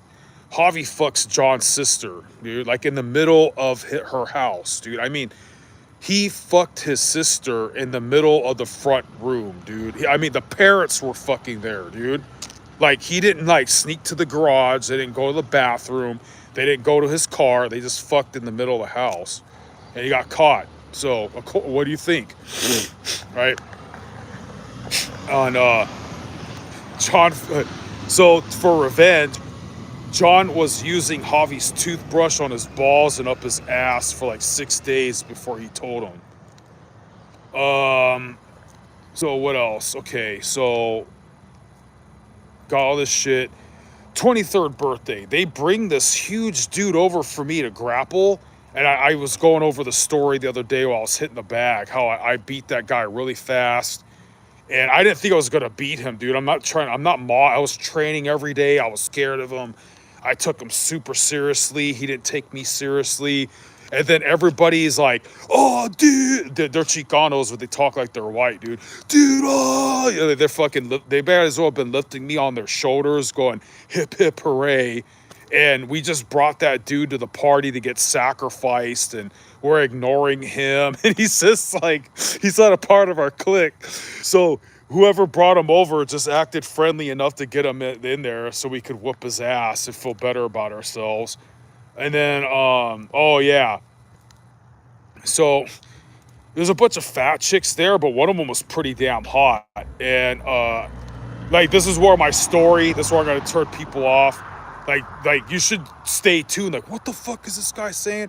Yeah, I was trying to drag some chick up the stairs to fuck.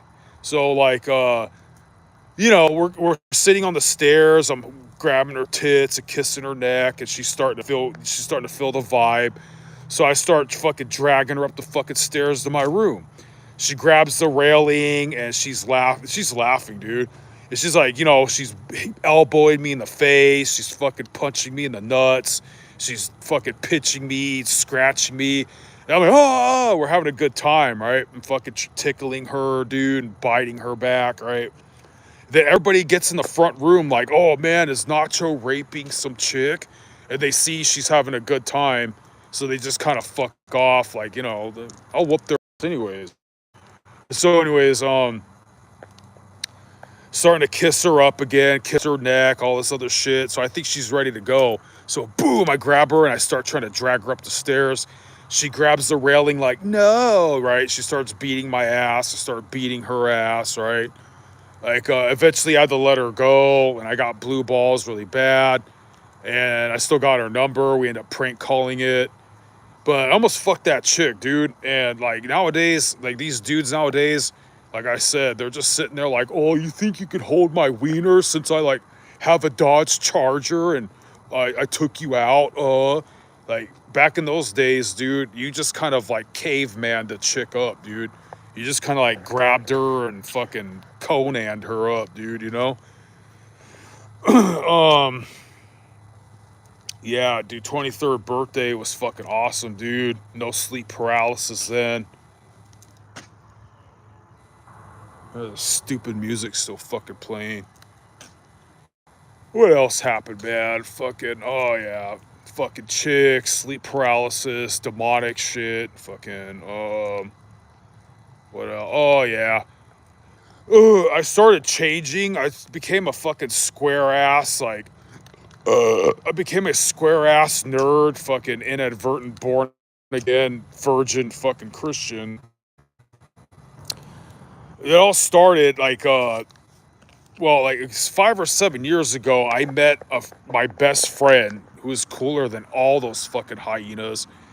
His name was Isaac, and he was from Romania, and he was an Orthodox Christian. He was half Ashkenazi Jewish. And I was like, oh, those like God's chosen people. I said, fuck no. And he gave me out about how the Talmud is evil and how, the juice question is really bad for the world and all this shit. And all that stuff kind of went over my head, right? He'd go on a fucking tangent about politics and religion. And I'd be like, oh, dude, I just wanted to know if you wanted something from McDonald's, man. And then the older I get, I start to see that he's right about everything. And sooner or later, I saw some shit on YouTube. I was like, oh, what does this say? Like Orthodox chants or doxology, or I was like, isn't that what Isaac was? And I started going down the rabbit hole of what Orthodoxy was. And I realized it's like the original church and stuff. And then I went through a phase where this was like from 2022 to like 2025 or 4, like 2021ish even probably, where all I was doing was studying religion and getting in the outdoors and hiking and throwing axes and buying a bunch of fucking really heavy duty survival knives and guns and eating really good every day and lifting weights to get super fat, strong. And yeah, dude, fucking seriously accidentally indoctrinated myself to be an anti-evangelical, anti-Protestant, fucking like apologist, ardent fucking defender of like traditional apostolic Catholicism, which involves Orthodoxy and like traditional Latin Mass, uh, all that kind of shit. And then what happened was, so I got really religious. I got religious to the point that some people that still knew, like met me or still knew me a little bit, they're like, dude, you changed a lot. Like, I guess my demeanor was way more calm. I cussed a lot less. I had like inner peace and shit. They're like, dude, you're different. I'm like, oh yeah. Like I didn't have dirty jokes anymore. I didn't talk about chicks. A lot of people's innuendos went over my head, or I didn't want to engage in stupid conversations. And how that started going away was since like 2000, this is 2026, 2025, 2000 fucking 24. The winters have been incredibly hot here, dude. And I'm just the kind of person that I can't really focus. I can't really pray. I can't really be thankful to God. I can't really practice my religion. It sounds like if anybody's religious and you are watching this, you don't understand. You don't judge. I cannot concentrate or be thankful or feel any kind of piety when the weather is hot as balls, fucking eternal summer, sweltering desert shit. I just can't do it. Like, I'm not even a human sometimes, dude. I lose so much cognitive fucking energy just dealing with the godforsaken heat, constant fucking bright lights, constant back and shoulder pain, constant discomfort. I can't, constant, like, oh yeah, I haven't had a hot chick in 5 years, any chick in 5 years. That shit gets so like stacked on top of me. Like I learned how to deal with not banging chicks. Not being able to, oh, I gotta fucking, my battery's gonna die. Not being able to go into the wilderness where it's fucking quiet and dark and cold, that I could fucking make coffee and a fucking fire and sit there and have fucking peace. Not being able to do that shit has like killed my prayer life and all that shit, dude. So like I've slowly descended back into my former like heavy metal self. I really just can't do it. Southern California is so douchey. And then like now I want to sit and have some fucking peace and quiet, and I got to hear their godless secular fucking dumb shit music that they left on here. Like, it's like, oh fuck, man. Like I'm done. I'm so done with this state, man. I want to move back home so fucking bad, dude. If or when, God willing, I could go back with my mom's family. They're really old fashioned country folk, and they don't talk about crazy shit, banging chicks, heavy metal. Everything is so simple, like talking about coffee and uh, Fess Parker is a country guy, and like, oh, like once upon a time, I was in Vietnam, and oh, I went hunting and shooting and camping too.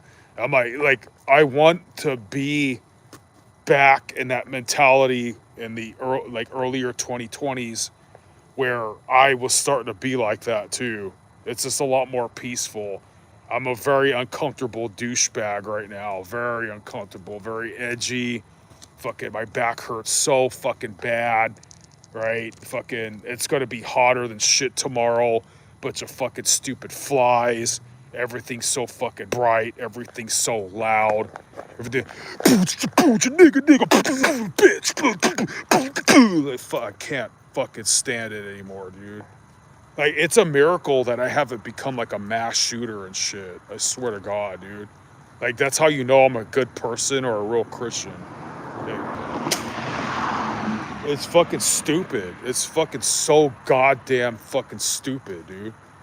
And I gotta kind of hide. I have to like start living like more low pro.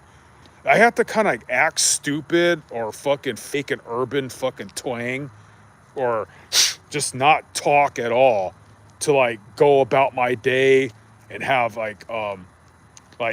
regular interaction. I was sitting on this bench by this park drinking coffee, and some dude in a car, he's just staring at me, spits out the window.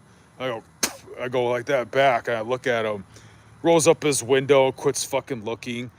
Just because I'm like 7 feet taller than everybody here, I'm like I guess too light skinned. I fucking speak proper English. I fucking don't know what LeBron James or Kim Kardashian did the other day. I don't fit in here. I'm not likable. I don't give a shit. So I want anybody to end with this little bit within the sound of my voice. Like, if you also speak proper English, if you aren't ghetto fabulous, if you like wipe your ass properly, It's getting to the point that if you're not stupid, if you're not this goddamn idiocracy, you're just repugnant to this new generation. And this shit that I'm talking about, these fucking ignorant ignoramus fucks, all this shit's gonna pervade and permeate throughout the Western world, guys. And it's just stupid. It's fucking retarded. And yeah. But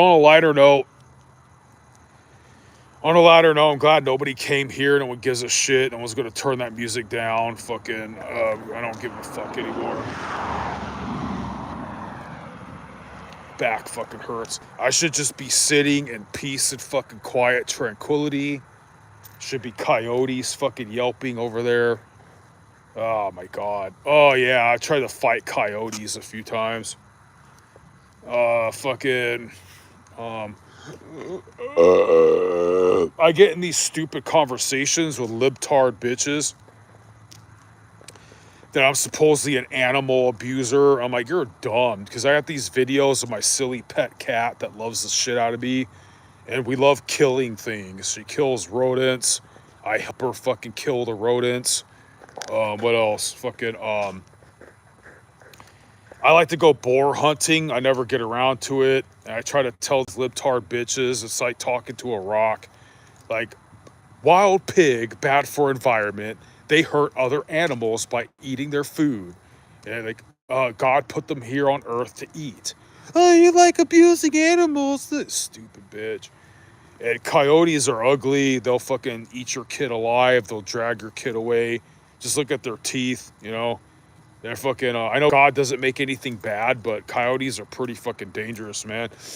When I was in my early 20s, we heard a group of coyotes eating a homeless person. We didn't know that was going on at that time.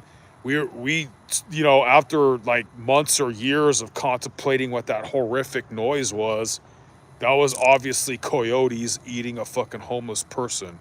Like, I don't know if you guys can see. That's a huge field of just brush and trees and shit way over there. And then there's a horizon of hills. There's some kind of construction company that's like digging dirt and shit and whatever. This is suburban, meaning like there's some residential and business shit, but it's also smacked in the middle of undeveloped like countryside.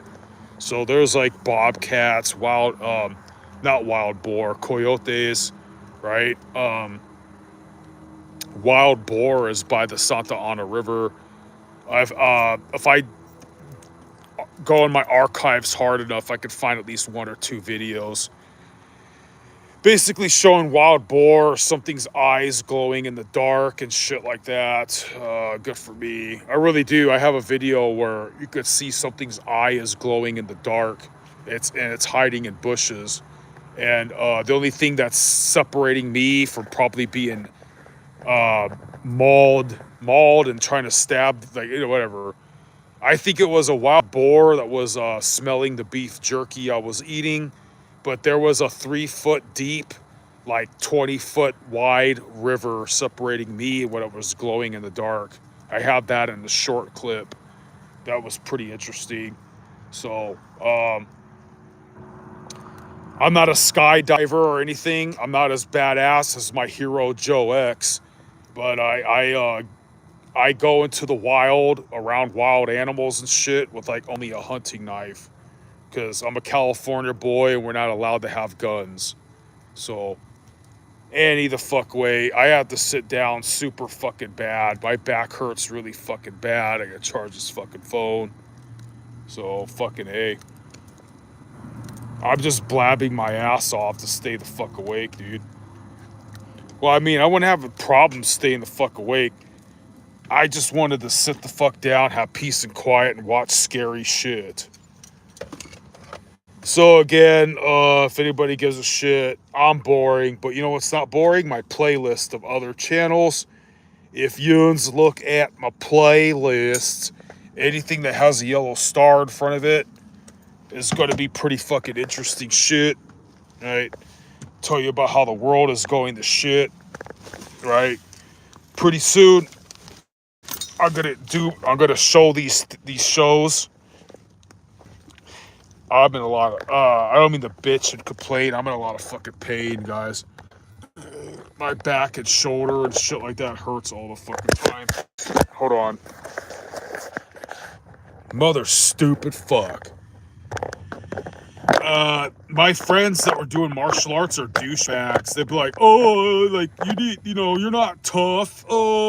David Goggins puts up with all this pain, and this other dude puts up with a lot of body pain. Why are you complaining? I'm like, motherfucker, dude. If I was still showing off to chicks doing martial arts and shit, like, I never did it on a professional level, I admit that, but if I was actually showing off the chicks and getting pussy for all the training I do, shit, man, I would enjoy the enduring the fucking pain too. But I'm not getting. I'm like a gladiator that I have a saying: a gladiator that doesn't get the spoils of war, like a gladiator that's not fucking chicks and and feasting and all that kind of shit, is just a slave, dude. That's where a lot of us men are at nowadays, with the economy being so bad and feeling like pointless and hopeless and shit.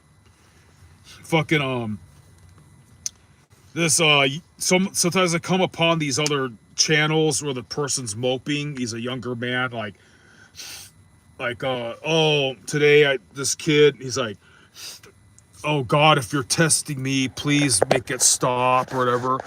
I was like, bro, I'm plugging this phone in. I was like, bro, that's not even what's going on, dude. What's going on is the aristocrats of our fucking nations are ruining the economy. Living cost is the standards that men have to rise up to nowadays are so unreasonable. And there's a few people who break the mold, but you got to be kind of a douchebag. What I mean by that is, look, if you're from a different, I guarantee you, if you don't agree with what I'm saying and you're happy in life and you have good things, you live in a different state. You're probably, give or take, in your 30s, right? Maybe 40s. And let's say you have a wife, you have a kids, you have a good family life. You know how to fix your truck. You probably live in the countryside. You probably live in a red state.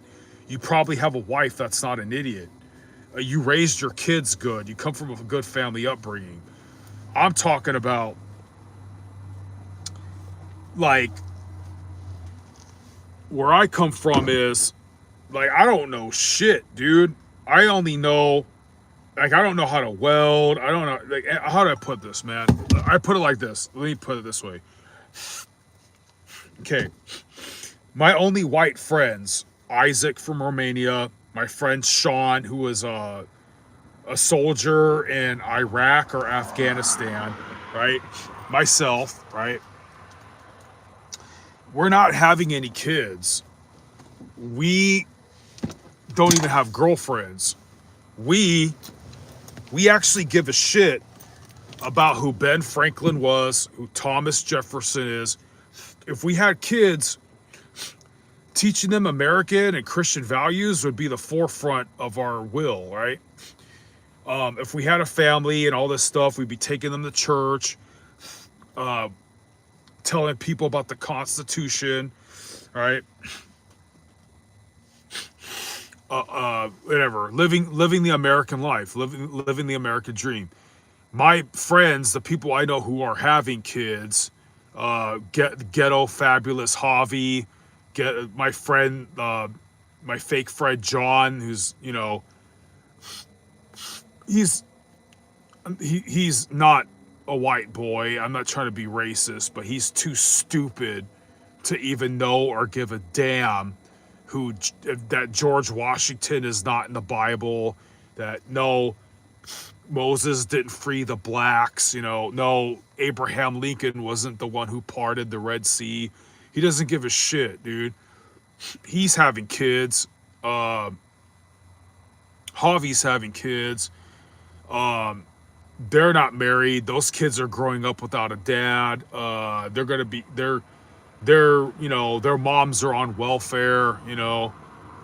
They're not gonna remember or give a damn to tell their kids about the Bible or carry on traditional American values, right? Um, you get the point. That shit is pervading. It's fucking it's conquering, man. It's it's outbreeding. It's outbreeding the people who do give a shit, who would carry on those traditional values and shit. This is not happening, man. You know? So, and the people I see on the daily, the guys that do have the pretty girlfriends, the dudes that are doing good in life, like I go to the gym, I see some white boys with like Metallica shirts and shit. They didn't got a girlfriend, dude. And I see these other proud to be ghetto fucking dudes that they're never gonna they're not gonna give a fuck about voting the right way, as if voting did anything anyway. They don't know what the fucking Fourth Amendment is. They don't give a shit if fucking Epstein's and Bill Gates and all these fuckers are trying to rule and conquer and subdue and torture and hurt the economy. They don't care that World War III is on the horizon. They're not gonna fight for the fucking. They're not gonna. They would never consider doing anything to propagate traditional American or Christian values, dude. They just live for a stupid fucking pop culture image, and they're breeding, and somehow they have jobs, and they're living life. They're living good lives. But everybody who came from a traditional background, who would actually give a fuck, they're going extinct, man. Yeah, that's what's going on. So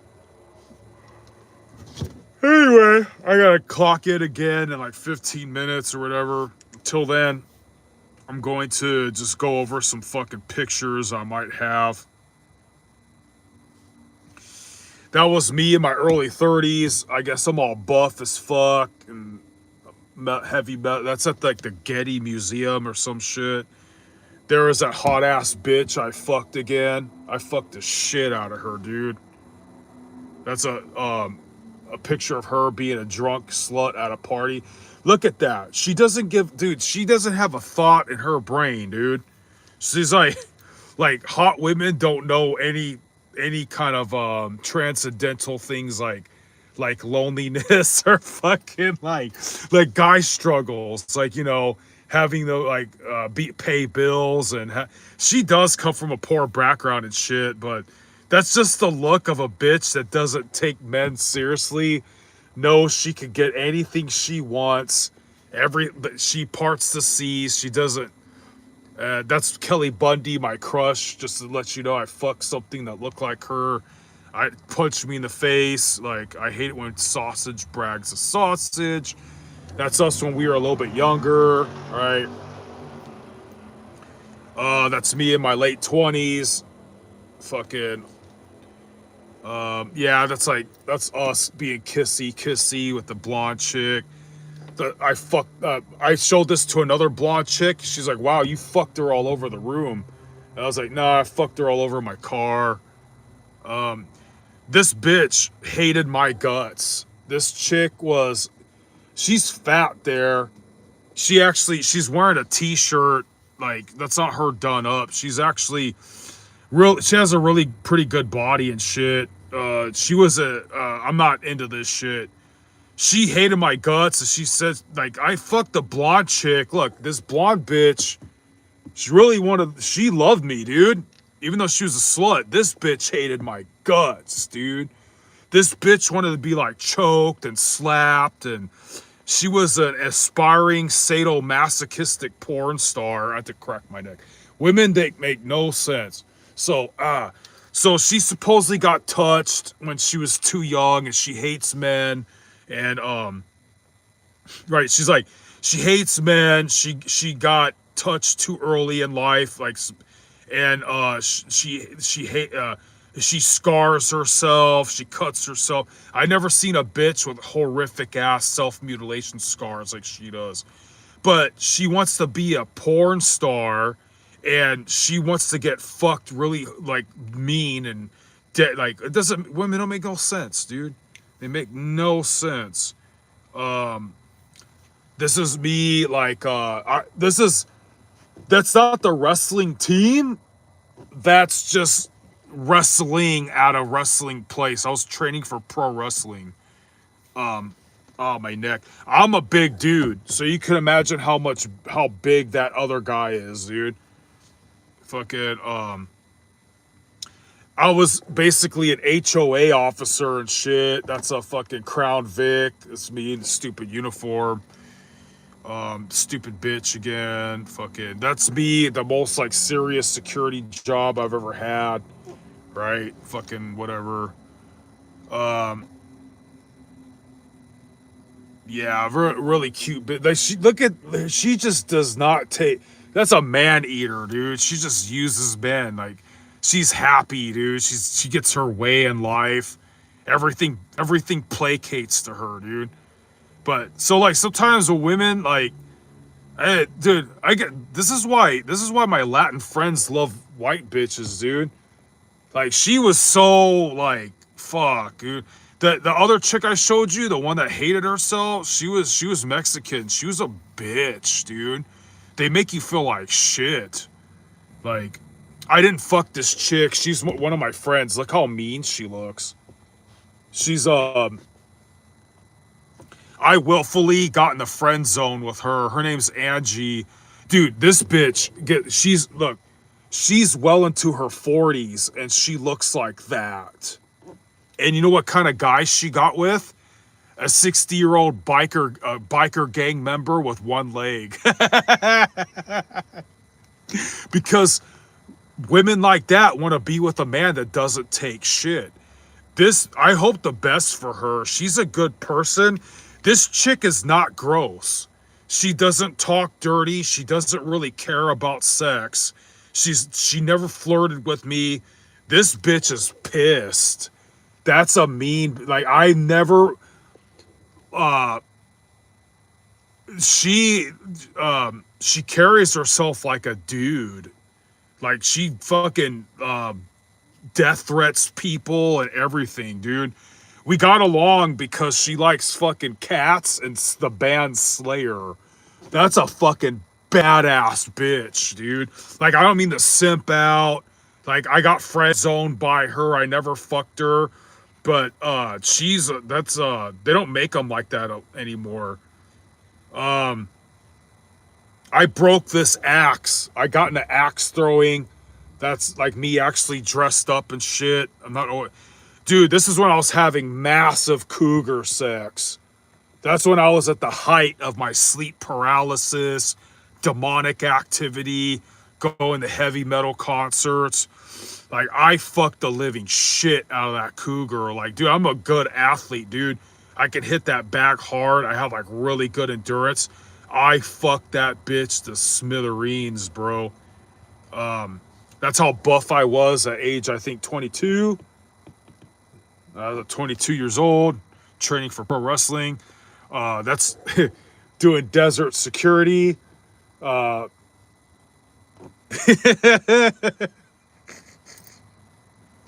I'm such a douchebag, dude. I was using that picture to try to date bitches. Now, this is the love of my life. This is the best girlfriend I've ever had. My fucking pet cat, Piglet. That's a bitch that was loyal and actually loved the shit out of me. I could trust. Sparring a lot at that time. That's my signature fucking pose. You know? Buff. No shit. This is a chick from Brazil. I never fucked her. I was trying to import her. I was trying to legally, like, it was like the immigration and whatever the fuck you got to do process was too much work. I was trying to get that bitch over here to fuck. I was making good money back then. That's why. Yeah. So yeah, look at that. White women are fun, dude. That's why white people, you need to whoop our ass, dude. Because us barbarians, us savages, we're like you. I'm the best of them, dude. All these like mud raced, fucking savage, fucking non-Aryans, dude. I'm the best of them, dude. My friend Javi, John, and all that. Don't let them have your fucking women, dude. Fucking kill us all, dude. Please. Like, she's that's God. I fucked the shit out of her, dude. That was I couldn't help but to catch feelings with that fucking pussy, dude. The douchebag. That's me at the height of my heavy metal mayhem. I was like, dude, I'm a shitty singer. I am not a musician, dude. I've hooked up with bitches doing karaoke. I don't give a fuck if no one believes me. Um, that's me driving one of those Crown Vics, doing some serious security during COVID era, right? Fucking A. Um, Me and that blonde bitch, and she has no makeup. So I I make people pissed off, dude, because she paid for all that, guys. Obviously, I don't have I don't have my own place and shit. Oh, that's fucking hilarious, dude. There's a better picture of this bitch from Brazil. She's pretty hot, dude. Like, like I was like basically this is before the economy got worse. I was doing that security job. I was like basically making a lot of money, dude. Working a lot of hours a week. I was like basically a cop. I was like, hey, come to the United States, get fucked. I was really like, I'm not a bad dude anymore. I'm trying to be a Christian, but I was like, hey, you got to do this, do that in the sack, blah blah blah. She's like, oh, okay, dude, that's what I'm trying to say. Like this chick, like you guys out there that are like struggling, fucking like I struggle too. You're struggling getting pussy, and it's a stupid day and age where red pill, we're doomer pilled, right? Bitches in other countries, dude, chicks in other countries, they're not stupid like our Western women, bro. I mean, she's Western, she's Brazilian, but you get the point. So fucking A, dude. This is my that blonde chick. This is her cousin. I fucked her too. I just don't have any pictures of me with her because we had to keep it on the DL. I fucked up, dude. This Latina was pretty good looking. I was at the height of my heavy metal mayhem.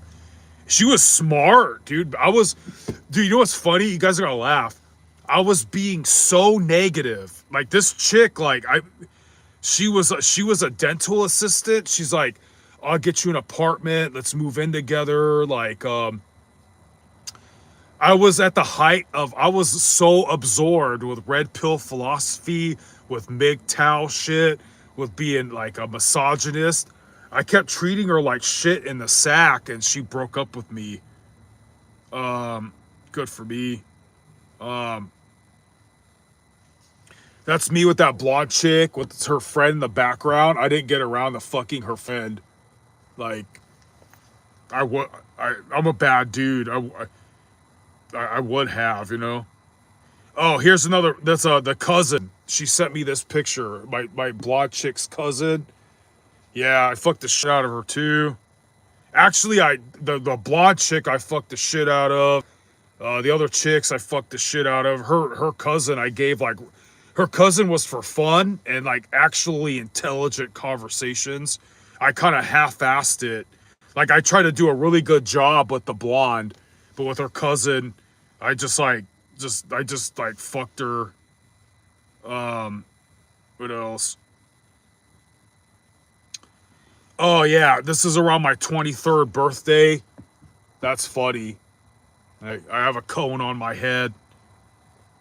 That's me looking like a badass wedo. Believe it or not, dude, I don't. I'm a part Native American. It's some other shit I don't give a fuck about disclosing unless I had to prove my point. So I'm not even. I'm like barely half white and shit. Um, let's see, reoccurring pictures. Reoccurring pictures. Fucking that dude. This is me at like 21 years old. I'm blue pilled as fuck at that time, dude. That's me before. That's me before I got like drama with chicks and fucking red pill. So, uh, like how I say, how people are like, how are you not white, fool? Well, like here's my here's my cousin. Look how Italian he looks, dude. He's a fucking Guido, bro. So, um, yeah, yeah, that's my cousin that doesn't believe me, dude. I'm like, yeah, dude, I fucked all these bitches, dude. And, uh, I came to California. I saw, I fucked bitch. I'm a bad person because I sold out, having a family life and being there for my mom's family by staying in Southern California. And I struggled, dude. It's not like I fuck these bitches every day, dude. I admit, pathetically, that was some really fucking hard work, dude. It took way too long. Took way too much energy and all that shit, man. Trying to find some other shit. Uh, I was throwing tomahawks at trees, and I really landed it like that. I really threw one and hit the other one dead on. I really did. I didn't just set that picture up. What else is going on? Um, this is the legend of the Riverside. That's a fake picture, of course. Riverside Bridge monster. This is a part of where the river is. There's a bridge that goes over it. That's the Santa Ana River. Um, I used to go there. I used to go there in the dead of winter time, really hoping to God to run into that thing. See, that's around. That's footage around there at nighttime. There, that's I mean, if you get clapped there, no one's gonna know for days. I would go exploring that shit with just a survival knife. What killed that is Karens. What killed that is one night I go there and there's this couple there and the chick's like, "How are you? What are you doing here?" Like, bitch, what the fuck are you doing here? You don't own this fucking place. This isn't your fucking property. And then these people, like, they call the cops and then they say, "Oh, it's a scary guy." So they'll send a helicopter. Like, dude, why just no one's dead? Fuck. This is why when I saw a video recently with that bitch named Luke from Cold Steel with a blue fucking flag matters. Like, dude, you're such a bitch boy, dude, because dude, I do heavy security, bro. Knives and shit are for blue collar people, you faggot. And Joe X is a way better fucking knife tester than you. And fucking you're kissing. And if the government were to outlaw our guns and knives, the first people taking them away are your blue lines fucking mad, you stupid. Luke from Cold Steel's a bitch, guys. It's all about Joe X. Fuck Luke. What a stupid bitch, dude. Um, Fuck it. There's Joe X right there, man. Like, Joe is like, why do you have pictures of me on your phone? So my chicks have something to look at, dude, because they get sick and tired of looking at me, dude. Like, they're thinking about Joe, and I had to get a wiener implant or something. Um, Trying to find other interesting fucking pictures. Wiener implant. Nah, bunch of fucking marijuana pictures, but it'll give away my locale. Same hot ass bitch.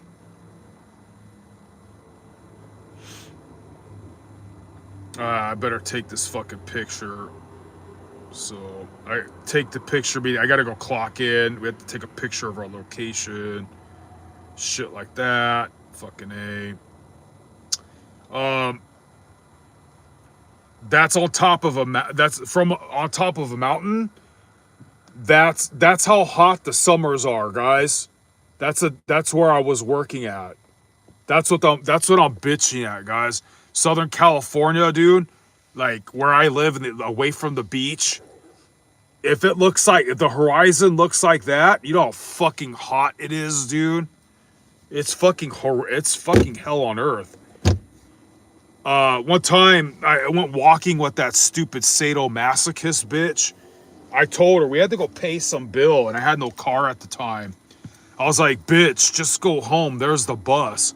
She insisted on walking with me, and then, like, we almost died of dehydration and shit. Like, I would have lived. I just didn't want to hear her bitch about it, you know? I would have got it done so much faster and just got home. But, anyways, I gotta take some fucking picture. So, fucking A, guys. Yeah, lived in Southern California since 1988. We moved here by car. I visited my mom's family a couple times, but I stayed out here to fuck bitch, dude.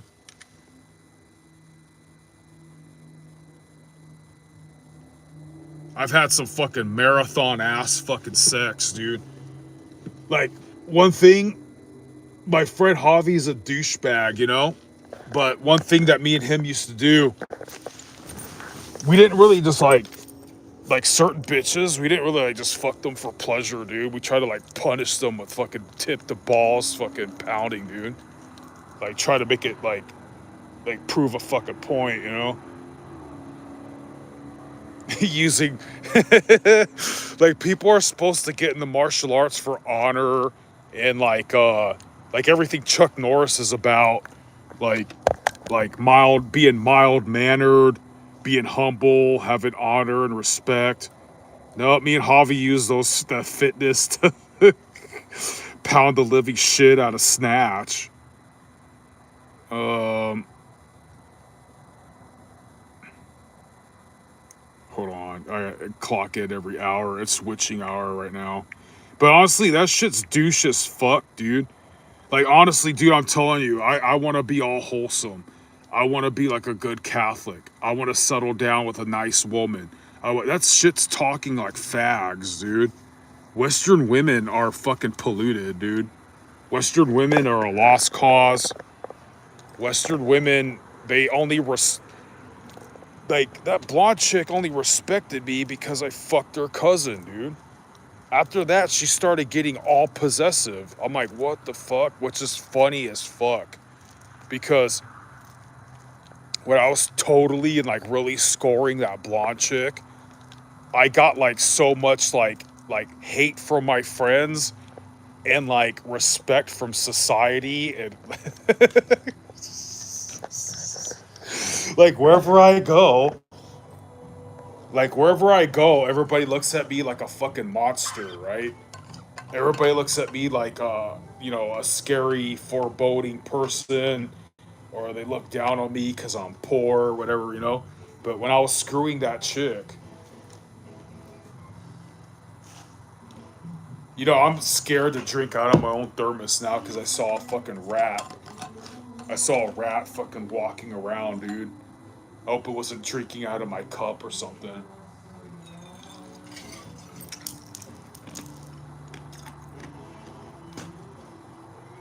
That's why I love that pet cat. It fucking kills vermin, dude.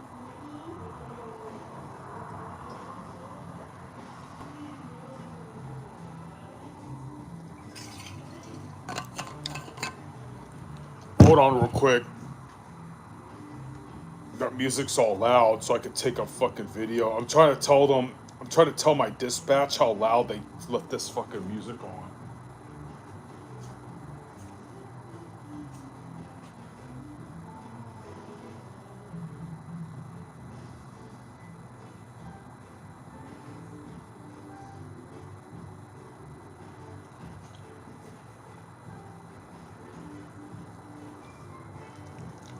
It's my fucking beanie somewhere.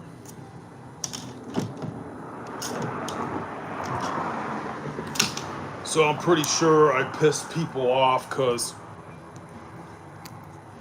I basically complained about how loud they left their fucking music on, and then it just makes me look like a grumpy ass person.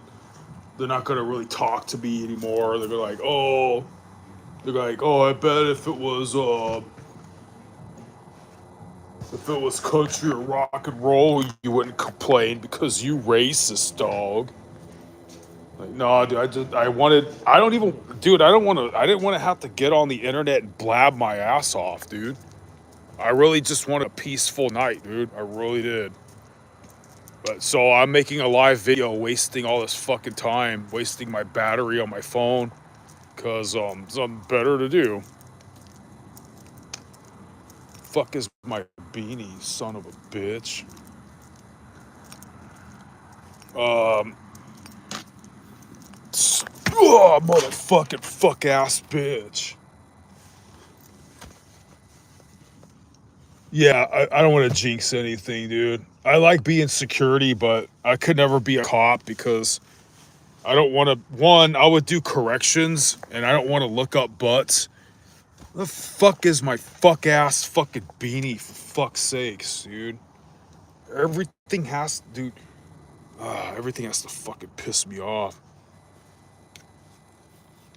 Whatever, fucking whatever, dude. It's the desert does get cold at nighttime, but I honestly, this area, I don't really have a hometown, but I'm not working in the desert right now. This is the middle. It's still the Inland Empire, but it's not the beach cities. It's not completely the desert. This is a county where people actually know me. Like, I'm very recognizable. I'm not trying to act like I'm Mr. Popular. So that's why you'll see me with my glasses. Yeah, I don't like bright lights, but you'll see me at the gym with a bandana on, or I always have my sunglasses on because I don't want to be recognized. I want to serve the rest of my time in Southern California before I could save up money to get the fuck out of here. So I'm gonna walk around a little bit so the cameras show that I'm awake and active.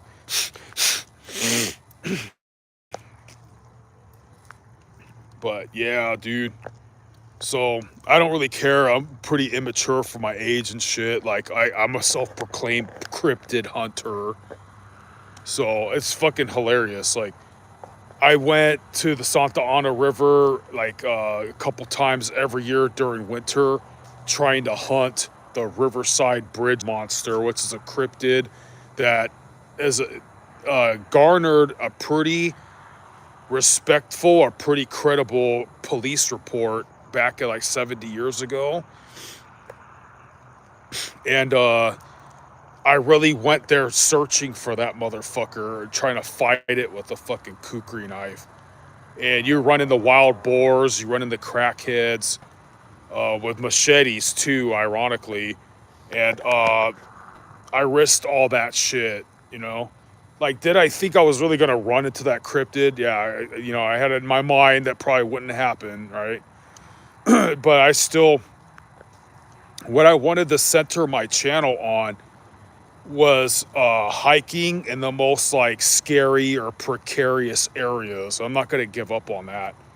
I'm actually going to make episodes where we watch other people do that shit too. From other channels, But you can't take that away from me that I've gone to really precarious, scary places alone. And I stopped doing that because one day, I run into this couple and the chick's like, what are you gonna do? Bitch, you don't own this area. This is fucking not private property. What are you doing in this area? What dude takes his chick to the middle of nowhere that smells like slime, where the river's polluted and probably radiated, where there's like wild fucking boars, indigent meth heads with fucking machetes that live there, and you go there without a gun, You go there without a fucking blade. You go there with some pretty boy bitch. And then Jason Voorhees or fucking Michael Myers comes out of nowhere, right? And then all of a sudden you're fucking scared. What do you think was gonna happen? I'm not gonna hurt you. I want you to fuck off. So I quit going there. Like, it's just stupid, dude. Wherever I go, wherever the fuck I go, it's Karens. In Southern California, nobody is like me, dude. Like, I'm not trying to bitch or complain. I went to like Turner's Sport Warehouse or whatever, like, and people were looking at me, oh my god, that guy's scary. Like, what the fuck? And I remember like talking to the cashier chick. She was actually cool. I was like, oh yeah, I'm the actual only like real outdoorsman here. Like, everybody's here because I like to go fucking target practice shooting, or they think that they're practicing their Second Amendment. Like, oh yeah, I can't wait to like shoot I can't wait to shoot black people who are gonna rob my shit, you know. Like, dude, you're stupid, dude. None of that shit's gonna happen. You're here to play with toys. You like shooting guns. There's nothing wrong with that. That's cool as fuck, right? I'm there because I really fucking live that life. That's why I'm mad that fake ass pretty boy like Luke from Cold Steel or whatever. Like, nah, dude, Joe X is the fucking master knife breaker. You're just, dude. I'm not as cool as Joe X by part. If you don't know who Joe X is, guys, I'm a big survival knife fan. He's the best survival knife tester in the world and more. He was an army soldier and all this badass shit. I can't hold a candle to that. He's a real outdoorsman. I also like you guys to watch a channel called for news and shit. Black Scout Survival. He's a real outdoorsman, right? Jesse on Fire is a real martial artist, and he's a really good source for news too. I am sorry, but in Southern California, I'm the most outdoors man there is, guys. Fucking basically, I really live that shit. I don't play with these tools, dude. Everything like things that are tactical and survival are very congruent with my lifestyle, dude. And so like, I don't know, man. like, like a lot of these other dudes that try to look at me like I'm a scrub or like I don't belong in their guild. It's like, dude, you're just playing around. You're just playing around, dude. Like, oh, you go out in the wilderness, but you also bring your truck, your dog, your fucking pistol.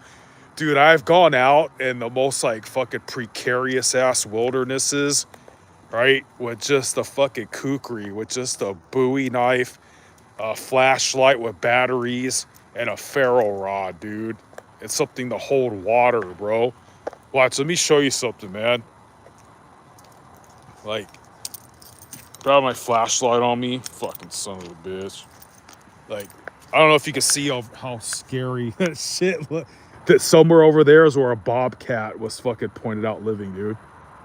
Like, yeah, there's like coyotes and shit, Fucking pretty cool. I don't know if you guys could see that. I'm gonna go try to get my flashlight. I don't know why that shit's not on me. Oh yeah, it is. Fuck. I haven't wore this apparatus for a while, so let me see. People leave their trash. Hold on. Did I run out of batteries already? No, I didn't. These trees, somewhere there was supposedly a bobcat and shit. Oh, you guys can't see my shit, huh? My hand's in the way. Yeah, we have some like fucking people moving earth movers or something way the fuck up those hills. Oh, it reminds me of another funny story. So, way the fuck up there. It's not all American asphalt or something, but there's you have to walk way up these fucking hills if you don't have a car. Some temp agency sent me to this job a long time ago, and I get this job and we're supposed to disassemble these fucking road signs or whatever with a screwdriver. They put me with this dude, and he's supposed to train me how to do it and show me the ropes, right? And okay, so mind you, dude, I'm walking in the desert sun. It's dusty. It's up these hills. It's hard to get to. It's like, no, there's barely a road. There's no sidewalk. You could get run over by fucking trucks and shit, right? There's rattlesnakes, right? And this tip agency sends me there. I'm walking there with heavy ass work boots, a backpack with like lunch and bullshit for work, right? So it was so hard to fucking get to this fucking place, right? And I get this job, and this guy's supposed to show me what to do. So I'm like, oh man, how do you do this shit? And so what he does is he grabs the shit that we're supposed to disassemble, and he takes a screwdriver and he like goes clink, clink, clink. He like hits it, and then he throws it in the pile that there's a done pile and a not done pile. He threw it in the not done. I laugh and I'm like, he's like, no, dude, he didn't want to finish the job. He wanted to act like he's working and not do shit. And so there's still a bunch of shit to do. So I'm like, oh, okay. So clink, clink, clink, clink, barely doing anything. So of course we get caught not doing anything, and they fire us. And this guy must have been a sociopath. He gets some older cat there to stick up for us, like, oh, those guys shouldn't, whatever. But then they found out like we weren't doing shit. And the arduous walk to get the fuck out of that place. I end up having to see that guy that vouched for us for no good reason on the bus on my way to my other job, like every day for years. Oh, thanks, man. Nobody cares, huh? Let's see.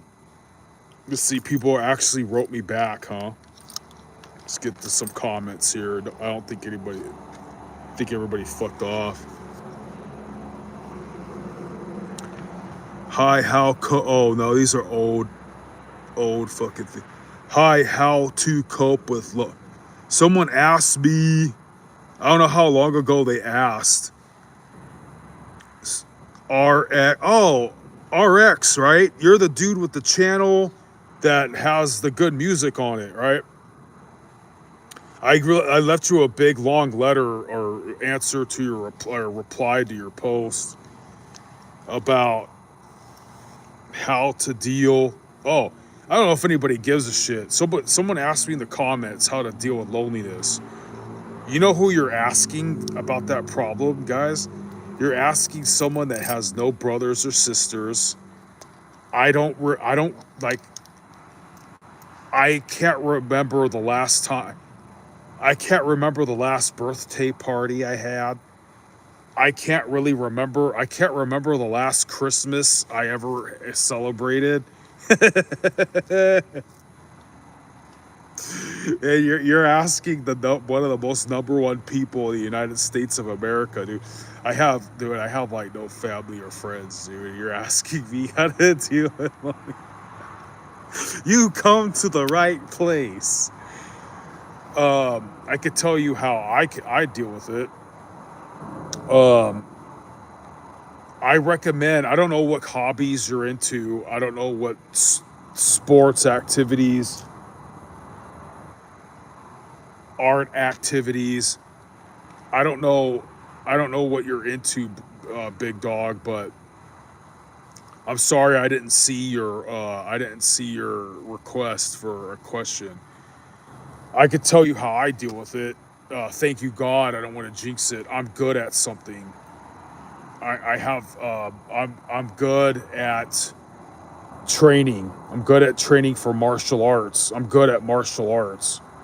I don't care. You can't take that away from me. There's some other people who are martial artists or pro fighters that roll their eyes and they don't want to respect a dude like me because I train recreationally. I don't have a pro fight record or anything, but I will spar them, or if they wanted to fight all the way, like, okay, I don't have health insurance, dude, but if we get views and it's with gloves and shit and certain rules, yeah, sure, dude. If there's gonna be chicks watching, I'm an idiot.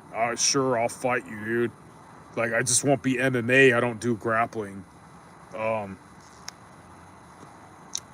what was I gonna say? Be good at something, dude. Be good at something you're passionate about. If you're not good at it, trust me, if you're passionate about it and you put enough time in, you're gonna be somewhat good at it. You're gonna be good at it in some degree. You're gonna be better at other people who are not doing it or just getting into it. So someone asked me how to deal with loneliness. Be good at something that's interesting. Some people like they put all their marbles or their energy into their job. They work harder. Those kind of people are like entrepreneurs, though, right?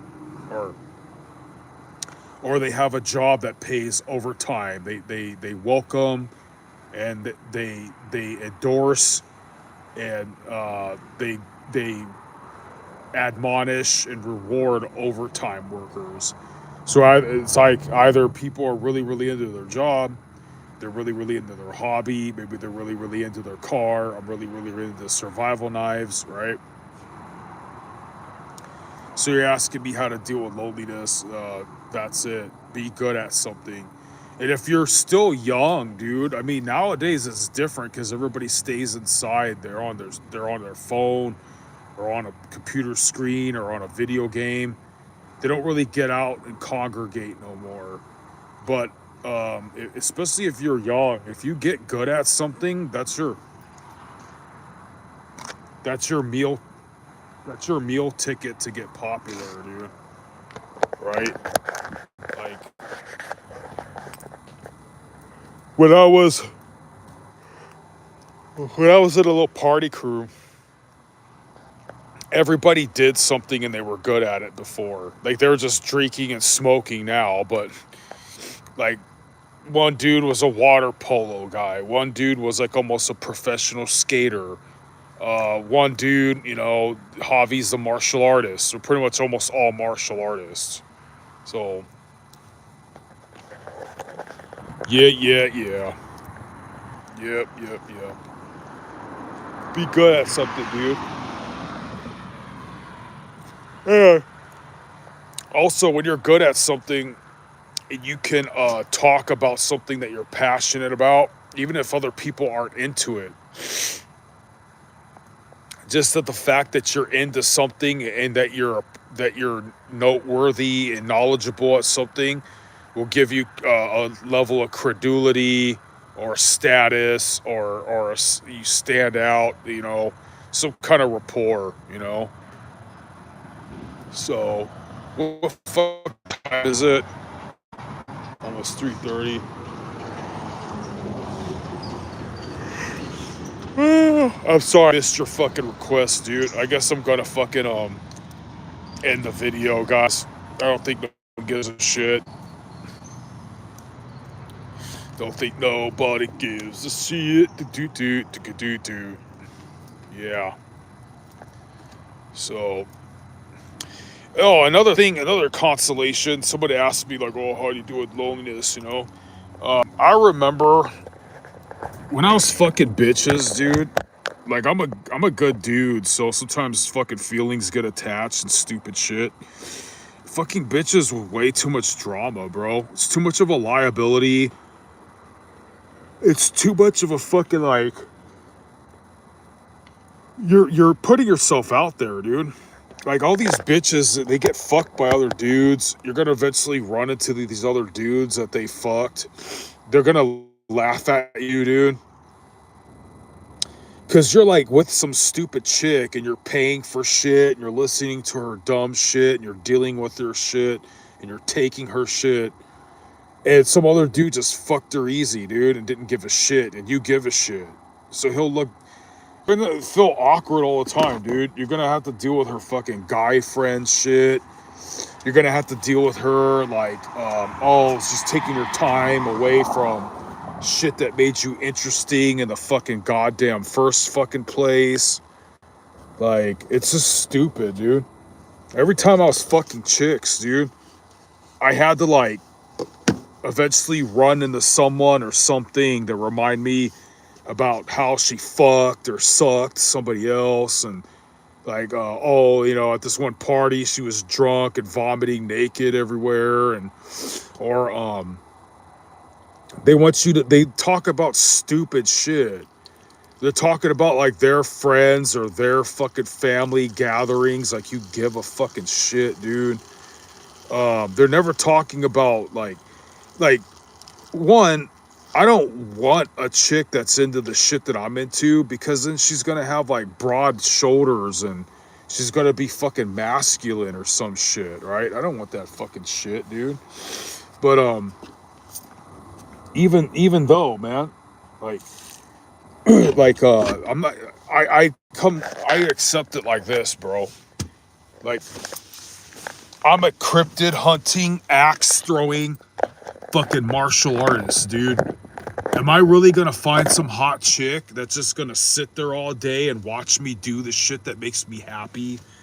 Watch the shit that actually gives me a six pack of abs and lean buffness and shit like that? Is she really gonna give a fuck about that shit? No. We're gonna have to do her activities. We're gonna have to fucking, I got to listen to her bullshit, her interests, about her guy friends, about whatever her mom says, whatever gossip shit her fucking BFF is talking about. Fucking, it's just stupid, dude.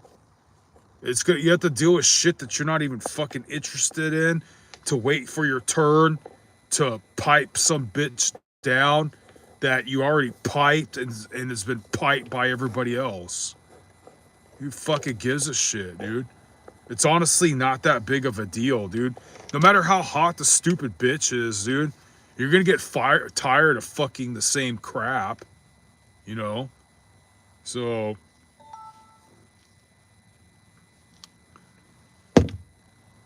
yeah, dude. So, that's how you deal with those problems, man. Just know that you're coveting something that you're gonna get bored of anyways. Let's see, what else fucking shit.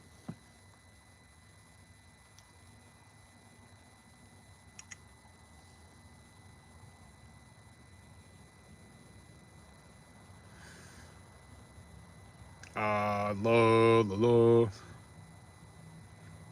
Oh, watch some fucking shit. Oh, son of a bitch.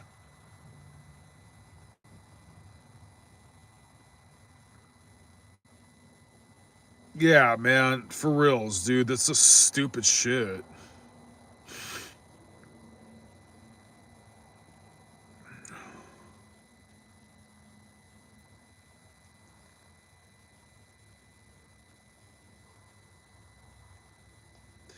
So watch my fucking shit, guys. We're gonna go over some shit like about how, I don't know if you know what that is, but some male witch was drawing aliens before he knew what aliens fucking was. All this shit's cray cray as fuck shit, dude. That's a picture of a real demonically possessed man. He's not on drugs, dude. His face turned normal right when the exorcism was over. It's an exorcism of Maurice Theriot. Therio.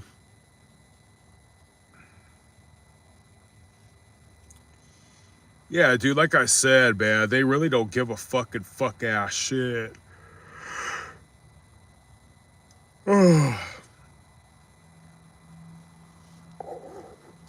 I like fucking pictures like that, dude. So anyway, fucking A, dude. That was some cray cray ass motherfucking shit, guys.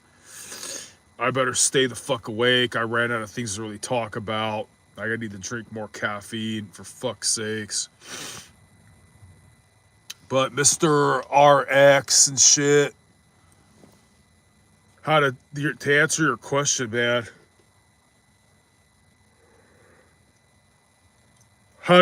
he asked me how to deal with loneliness. Remember that when you're no longer alone, you're gonna miss your fucking alone time sometimes. All married men do. You're gonna get with something that bitches all the fucking time.